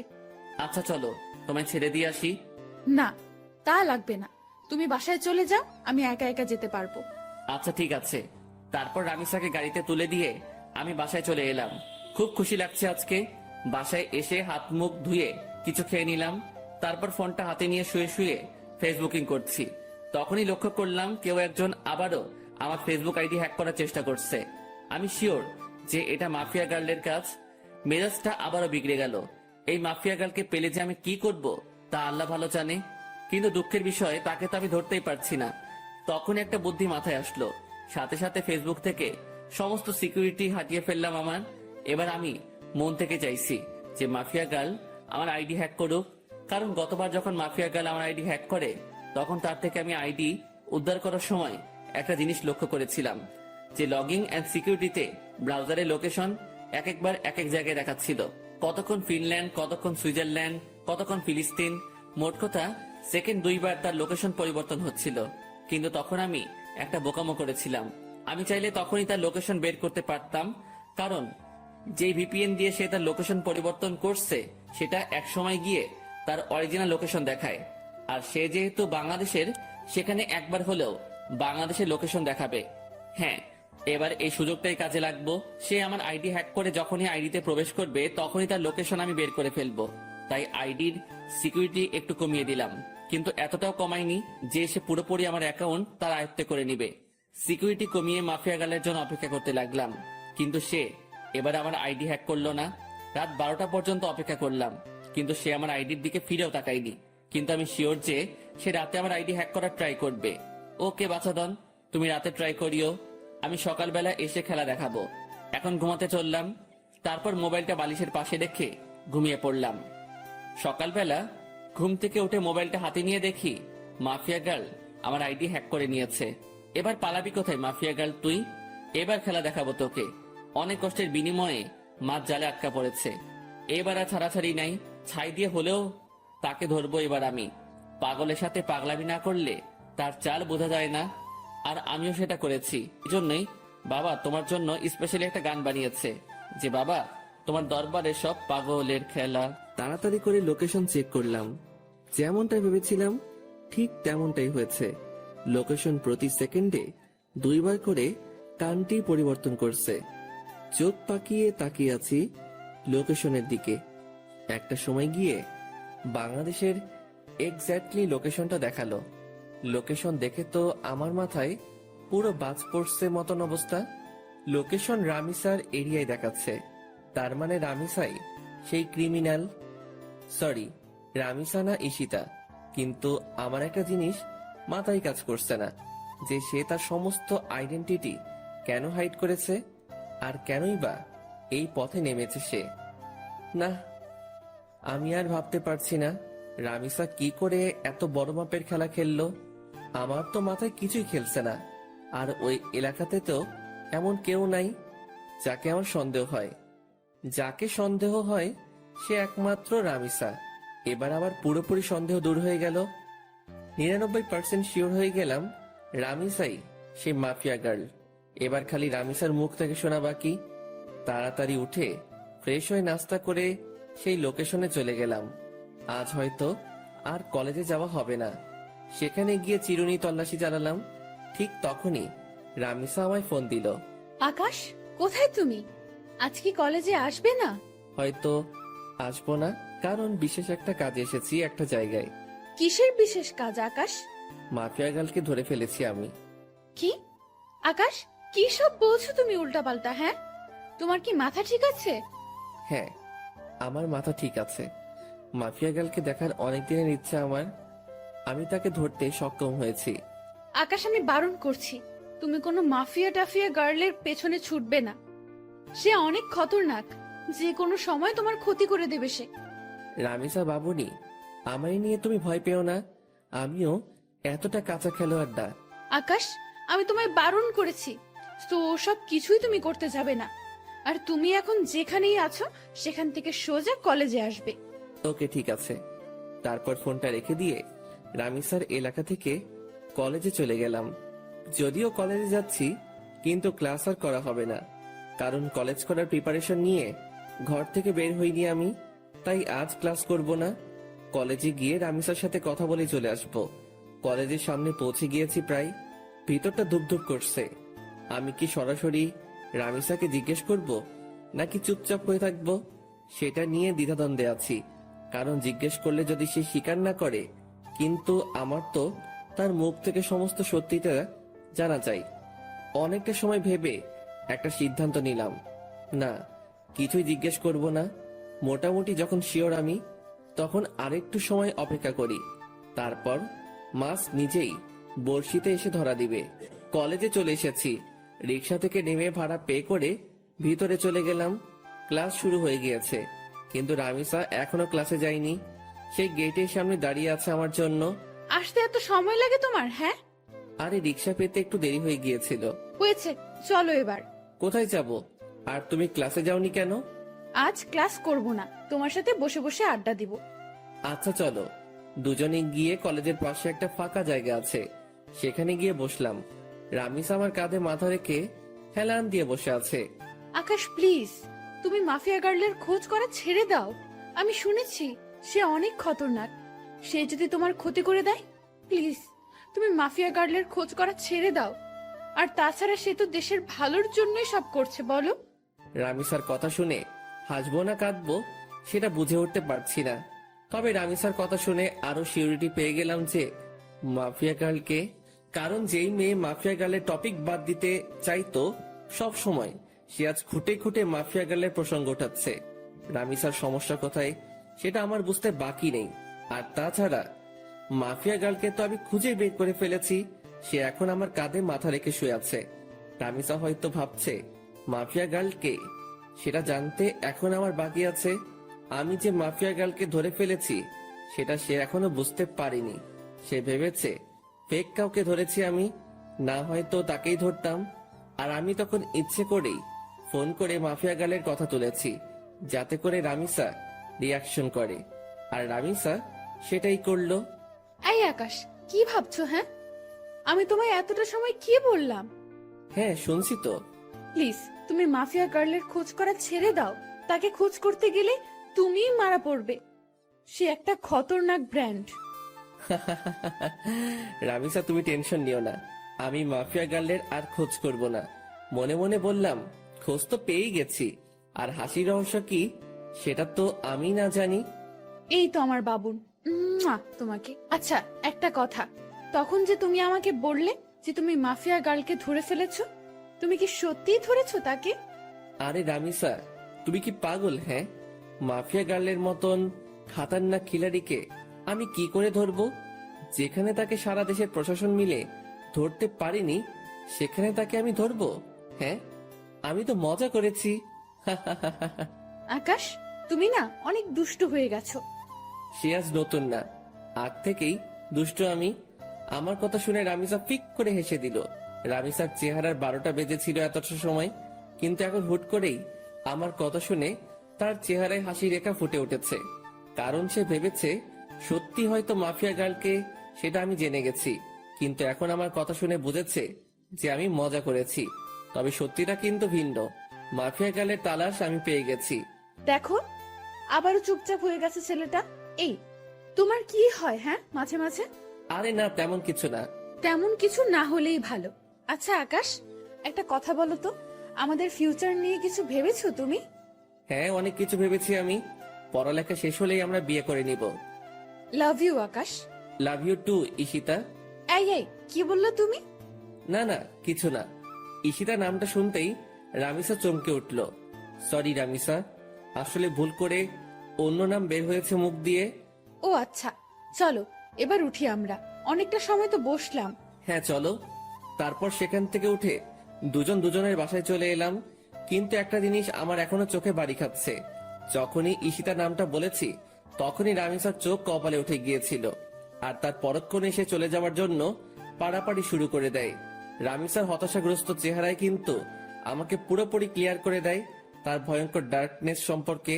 কিন্তু আমি এখন কোনো ধরনের হাঙ্গামাই করব না, কারণ আমি আরো ভালো করে জাস্টিফাই করব রামিসার সম্পর্কে, কেন সে এই পথে নেমেছে আর কি বা তার উদ্দেশ্য।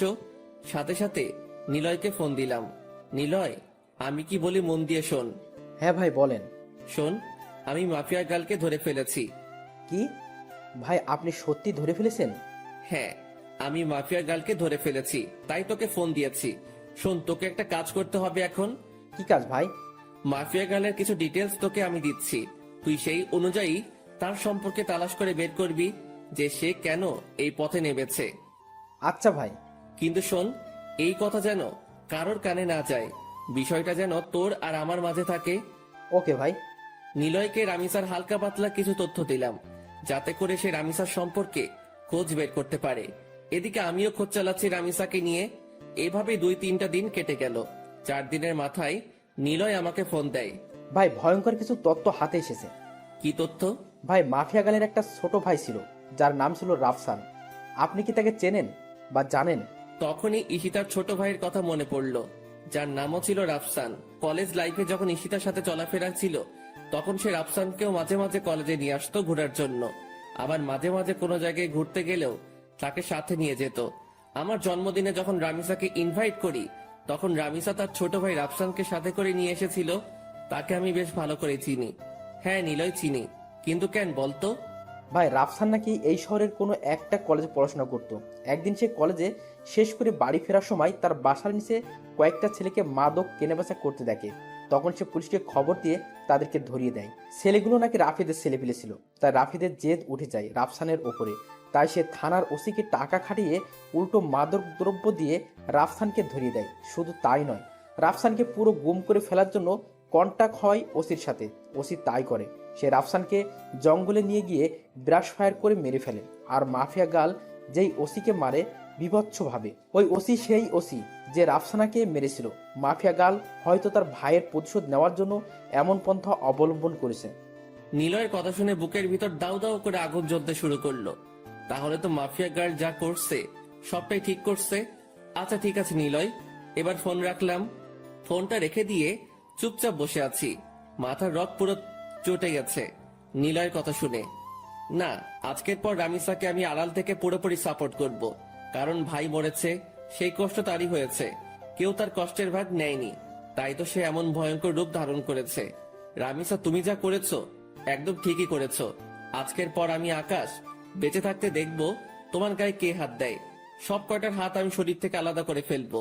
গা পুরো শিরশির করে কাঁপছে। না, গিয়ে গোসল করে আসি। তাড়াতাড়ি ওয়াশরুমে ঢুকে পড়লাম। অনেকটা সময় পর গোসলখানা থেকে বের হলাম। মাথায় ইচ্ছে মতন পানি ঢেলেছি, কারণ রক্ত চটে গিয়েছিল মাথায়, তাই নিজেকে শান্ত করেছি। ফ্রেশ হয়ে এসে খেয়ে নিলাম। খেয়ে দিয়ে টিভিটা চালিয়ে দিলাম। শুয়ে শুয়ে টিভি দেখছি, তখন একটা নিউজ চোখের সামনে ভেসে উঠল। ডিবি পুলিশের প্রধান জিডি সে মাফিয়া গাল সম্পর্কে বক্তব্য দিচ্ছে। মাফিয়া গালের কোডিং দিয়ে আমরা তার তথ্য বের করে নিয়েছি। আগামী 24 ঘন্টার মধ্যে আমরা তাকে ধরে এনে হাজতে ভরবো। নিউজটা শুনে ভিতরে ছ্যাদ করে উঠল। কি, তোরা 24 ঘন্টার মধ্যে মাফিয়া গালকে ধরবি? আমি আকাশ বেঁচে থাকলে দেখবো তোরা কি করে মাফিয়া গালকে গ্রেপ্তার করিস। সাথে সাথে টিভি অফ করে দিয়ে রামিসাকে ফোন দিলাম। সে ফোন রিসিভ করলো না। বেশ অনেক কয়বার ফোন দিয়েছি, কিন্তু সে রিসিভ করেনি। এইভাবে রাত হয়ে গেল। পরে সে নিজেই আমায় ফোন দিল। আকাশ, সরি, আসলে অনেকটা ঝামেলার মধ্যে আছি। প্লিজ তুমি কিছু মনে করিও না, কাল কলেজে আসলে কথা হবে। আচ্ছা ঠিক আছে, সাবধানে থেকো। আমি কথা শেষ করার আগেই রামিসা ফোনটা কেটে দিল। রামিসার আচরণে খুব টেনশন হচ্ছে। হয়তোবা সেও এই নিউজটা দেখেছে, তাই সে এমন ভয়ে আছে। না হলে হয়তোবা অন্য কোনো ঝামেলা হয়েছে। ধ্যাত, মাথায় কিছুই কাজ করছে না। কখন যে সকাল হবে সেই অপেক্ষায় আছি। কোনোভাবে রাতটা পার করে দিলাম। সকালে কলেজে গিয়ে দেখি রামিসা 8 থেকে কলেজে এসে পড়েছে। তাকে দেখে খুব চিন্তিত লাগছে। রামিসা, তুমি কি কোনো কিছু নিয়ে চিন্তিত? না না, আমি কিছু নিয়েই চিন্তিত না। প্লিজ তুমি ক্লাসরুমে চলো, আমার এখানে দাঁড়িয়ে থাকতে খুব ভয় হচ্ছে। আরে পাগল, কিসের ভয়? হ্যাঁ, প্লিজ তুমি ক্লাসের ভিতরে চলো না। আচ্ছা বাবুন, চলো। ক্লাসরুমের ভিতরে আসলাম রামিসাকে নিয়ে। সে হুট করে আমায় জড়িয়ে ধরে কান্না শুরু করে দিল। ওকে কিছু বলতে যাব, ঠিক সেই সময় হট্টগোলের আওয়াজ কানে ভেসে আসলো। সাথে সাথে জানালা দিয়ে বাহিরে কি হয়েছে দেখার চেষ্টা করলাম। বাহিরে দেখেই তো চোখ পুরো কপালে উঠে গেল। বাহিরে 20-25টা পুলিশের গাড়ি। গাড়ি থেকে নেমে সবাই বন্দুক হাতে একদিকেই এগিয়ে আসছে। আস্তে আস্তে রামিসার খোঁজ করছে পুলিশগুলো। সবাই আমাদের ক্লাসরুমের দিকে আঙুল দেখিয়ে দিল। রামিসা, তুমি কোনো ভয় পেও না, আমি আছি। আকাশ, ওরা আমায় নিয়ে যাবে। ওরা আমায় আর কোনোদিন তোমার সাথে দেখা করতে দেবে না। ওরা আমায় থানায় নিয়ে গিয়ে মেরে ফেলবে। রামিসা, কেউ তোমার কিচ্ছু করতে পারবে না। তুমি প্লিজ শান্ত হও। আকাশ প্লিজ, তুমি আমায় ক্ষমা করে দাও। আমি হয়তো তোমার সাথে জীবনের শেষ সময় অবধি পার করতে পারবো না। রামিসা, চুপ হতে বলেছি ধমক দিয়ে। চলো তুমি আমার সাথে বাহিরে, দেখি তোমার গায়ে কে হাত দেয়। তারপর রামিসাকে নিয়ে বাহিরে চলে গেলাম। সবাই তাকিয়ে তাকিয়ে দৃশ্য দেখছে। পুরো কলেজ হতভম্ব হয়ে আছে এতগুলো পুলিশ দেখে। পুলিশ রামিসাকে দেখে ওকে গ্রেফতার করতে ছুটে আসে। এই তোরা কেউ আমার রামিসার গায়ে হাত দিবি না। তখনই পুলিশের অফিসার একজন বলে ওঠে, কি তোরও শ্বশুর বাড়ি যাওয়ার ইচ্ছে হচ্ছে মনে হয়? এই অফিসার, আমার শ্বশুর বাড়ি যাওয়ার ইচ্ছে নেই, বরং তোর মরার পাকনা গজিয়েছে। সাহস থাকলে ওর গায়ে হাত দিয়ে দেখা।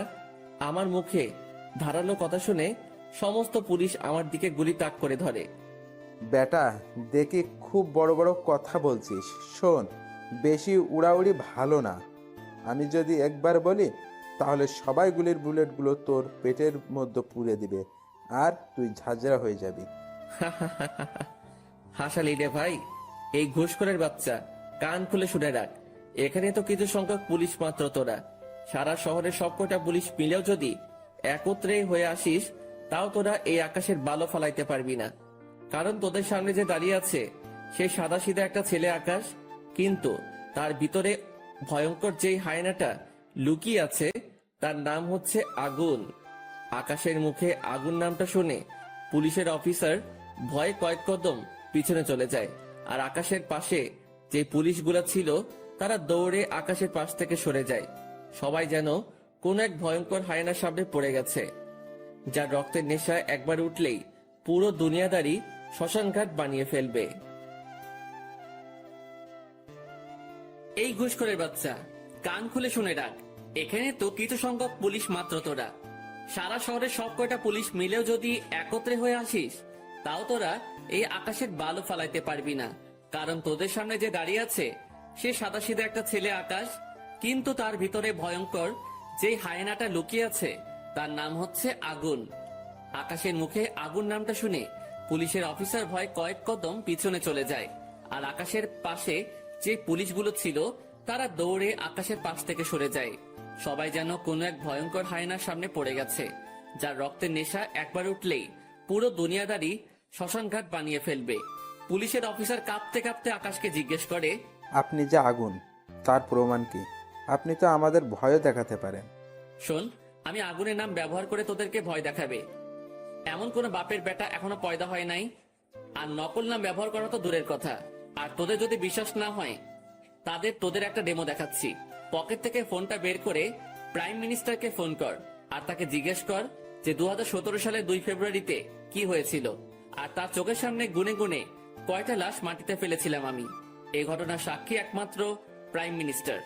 পুলিশের অফিসার কাঁপতে কাঁপতে পকেট থেকে ফোনটা বের করে প্রাইম মিনিস্টারকে ফোন লাগায়। স্যার, একজন নিজেকে আগুন দাবি করছে। আমি তাকে জাস্টিফাই করার জন্য প্রমাণ চেয়েছি। সে প্রমাণস্বরূপ আপনাকে 2 ফেব্রুয়ারির কথা জিজ্ঞাসা করতে বলেছে। প্রাইম মিনিস্টার পুলিশ অফিসারের ফোন পেয়ে থতমত খেয়ে যায়। এই অফিসার, তোরা কার সামনে পড়েছিস তা তোরা নিজেও জানিস না। খোদার কসম, আগুন কোনো মানুষ না, সে মানুষরূপী এক ভয়ঙ্কর নরপিশাচ। তোদের জীবনে মায়া থাকলে সেখান থেকে তাড়াতাড়ি পালিয়ে আয়, না হয় পরবর্তী দিনের সকাল দেখার জন্য তোরা একটাও বেঁচে থাকবি না।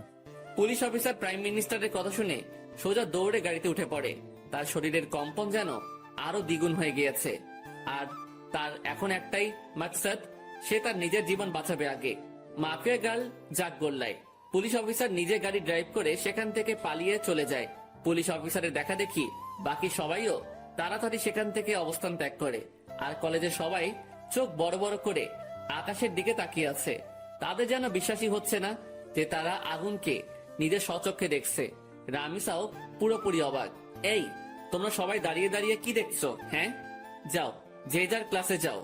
আকাশের কথা শুনে সবাই দৌড়ে যে যার ক্লাসে চলে যায়। নিজেকে যেন নিজের কাছেই কোনো এক ভয়ঙ্কর দানব মনে হচ্ছে। আজ বহু বছর পর আগুন নামটা নিজের সাথে যুক্ত করলাম আবার। এদিকে রামিসা আমার পাশে দাঁড়িয়ে থরথর করে কাঁপছে আর কান্না করছে। রামিসাকে এক টান দিয়ে নিজের বুকের মধ্যে নিয়ে নিলাম। এই পাগলি বউ আমার, কান্না করে না। আমি আকাশ থাকতে তোমার গায়ে কে হাত দিবে? হ্যাঁ, বলেছিলাম না তোমার বিপদে আমি আকাশ একা দাঁড়ালেই যথেষ্ট, তোমার নিজেরও টেনশন করতে হবে না তা নিয়ে। আকাশের কথা শুনে রামিসা আরো শক্ত করে আকাশকে জড়িয়ে ধরে আর পাগলের মতন চুমু খেতে থাকে আকাশের বুকের মধ্যে। আকাশের বুকে চুমু খাচ্ছে আর পাগলের মতন কান্না করছে রামিসা। সে যেন নিজেকে আর কোনোভাবেই কন্ট্রোল করতে পারছে না। চোখের পানি নাকের পানি দিয়ে আকাশের বুক পুরো ভিজিয়ে ফেলেছে। আকাশ প্লিজ, তুমি আমায় কখনো ছেড়ে যেও না। আমি তোমাকে কখনো হারাতে চাই না। এমনিতেও আমি আমার কলিজার ভাইটাকে হারিয়েছি। না বাবুন, কোথাও যাব না তোমায় ছেড়ে। আমি সব সময় তোমার সাথে আছি। হয়েছে, এবার কান্না অফ করো। আকাশের কথা শুনে রামিসা কান্না অফ করে দেয়, কিন্তু ফোপানি কোনোভাবে বন্ধ হয় না তার। পাগলি বউ আমার বলে রামিসাকে কোলে উঠিয়ে নিলাম। তারপর ক্লাসরুমে চলে গেলাম। ক্লাসরুমের সবাই আমাদের দিকে করুণ দৃষ্টিতে তাকিয়ে আছে। মনে হচ্ছে যেন আমার কাছে তারা নিজের প্রাণ ভিক্ষা চাইছে। আরে ভাই, আজব তো, আমি মনে হয় মানুষ পেলে খুন করি, তারা এমন ভয় পাচ্ছে কেন আমাকে? পাশ থেকে একজন বলে ওঠে, ভাই প্লিজ আমাদের কোনো ক্ষতি করিয়েন না, আমরা আপনার কাছে হাত জোর করছি। আরে তোমরা কি শুরু করছো? হ্যাঁ, আমিও তোমাদের মতন মানুষ, আমি কোনো নরপশু না। তবে হ্যাঁ, বদ লেভেলের মানুষদের জন্য তাদের বাপ আমি, কিন্তু ভালোর কোনো ক্ষতি আমি আজ পর্যন্ত করিনি, আর করবো না। সো ভয়ের কিছু নেই। ধন্যবাদ আগুন ভাই। আচ্ছা, তোমরা প্লিজ একটু ক্লাসরুম থেকে বেরিয়ে যাও, আমার রামিসার সাথে কিছু কথা আছে। সবাই আমার কথা মতন ক্লাসরুম থেকে বেরিয়ে যায়। আমি রামিসাকে কোল থেকে নামিয়ে দেই। এই পাগলি, এখনো ভয় আছো তুমি? হ্যাঁ, অনেক ভয় আছে, কারণ তুমি তো জেনেই গেছো যে আমি মাফিয়া গার্ল। সো তুমি যদি আমার উপরে কোনো রাগ ছাড়ো। আমার মাথা খারাপ, হ্যাঁ, যে আমি আমার বাবুনির উপরে রাগ ছাড়বো।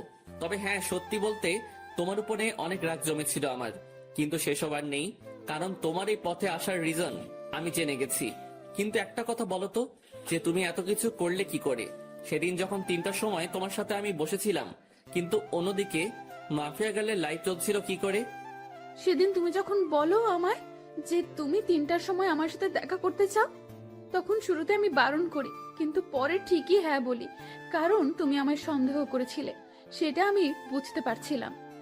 তাই আমি আগ থেকেই লাইভ রেকর্ড করে সেটা 3টায় কাটায় কাটায় সেট করে দিই, আর 3টা বাজতেই সেটা প্লে হয়ে যায় আপনা আপনি।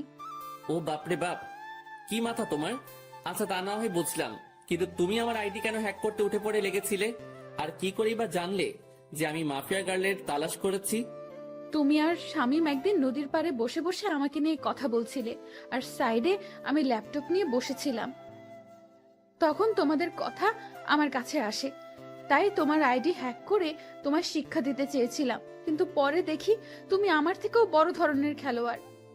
তাই তোমার উপরে রাগ উঠে যায়। তাই এরপর থেকে অনেকবার তোমার আইডি হ্যাক করতে চেষ্টা করেছি আমি, কিন্তু পারিনি। আর তাছাড়া পরে যখন তুমি আমায় প্রপোজাল দাও, আমার সাথে যখন পুরোপুরি মিশে যাও, তখন তোমার উপর থেকে সমস্ত রাগ উঠে যায় আমার। কিন্তু এর পরেও তোমার আইডি হ্যাক করতে চেষ্টা করি। সেটার আসল রিজন হচ্ছে তোমাকে যাচাই করা। আমি দেখতে চেয়েছিলাম তোমার অন্য কোনো মেয়ের সাথে রিলেশন আছে কিনা। রামিসা, তুমি আসলেই মাফিয়া গার্ল নামটা এমনি এমনি রাখোনি।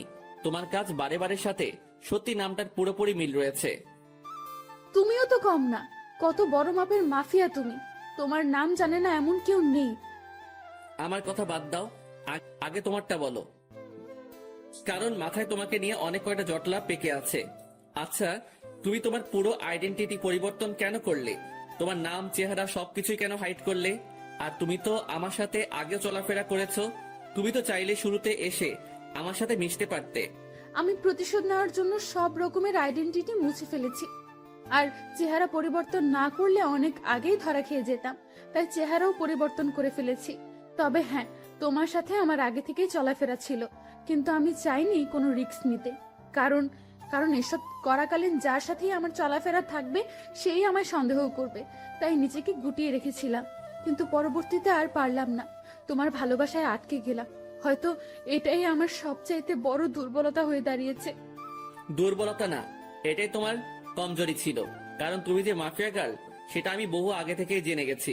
কারণ তুমি নিজেই ভেবে দেখো, 1000বার চেষ্টা করে আইডি হ্যাক করতে পারলে না, কিন্তু পরে মিনিটের মধ্যে আইডি হ্যাক করে নিলে। সেটা কি করে সম্ভব? কারণ আমি নিজেই চেয়েছি তুমি আমার আইডি হ্যাক করো, আর আমি তোমার লোকেশন ট্র্যাক করি। যদিও তোমার লোকেশন আলাদা আলাদা কান্ট্রিতে দেখাচ্ছিল, কিন্তু একটা সময় ঠিকই বাংলাদেশের এক্স্যাক্টলি লোকেশন দেখিয়েছে। পরে তোমায় ধরে ফেললাম। তুমি অনেক ভয়ঙ্কর আকাশ। ভয়ঙ্কর না হলে কি কতটা দূর আসতে পারতাম না? কখনোই। ভয়ঙ্কর দেখেই এতটা দূর আসতে পারছি। তবে যাক, আমি অনেক খুশি যে আমি আগুনকে ভালোবেসেছি, যে মানুষকে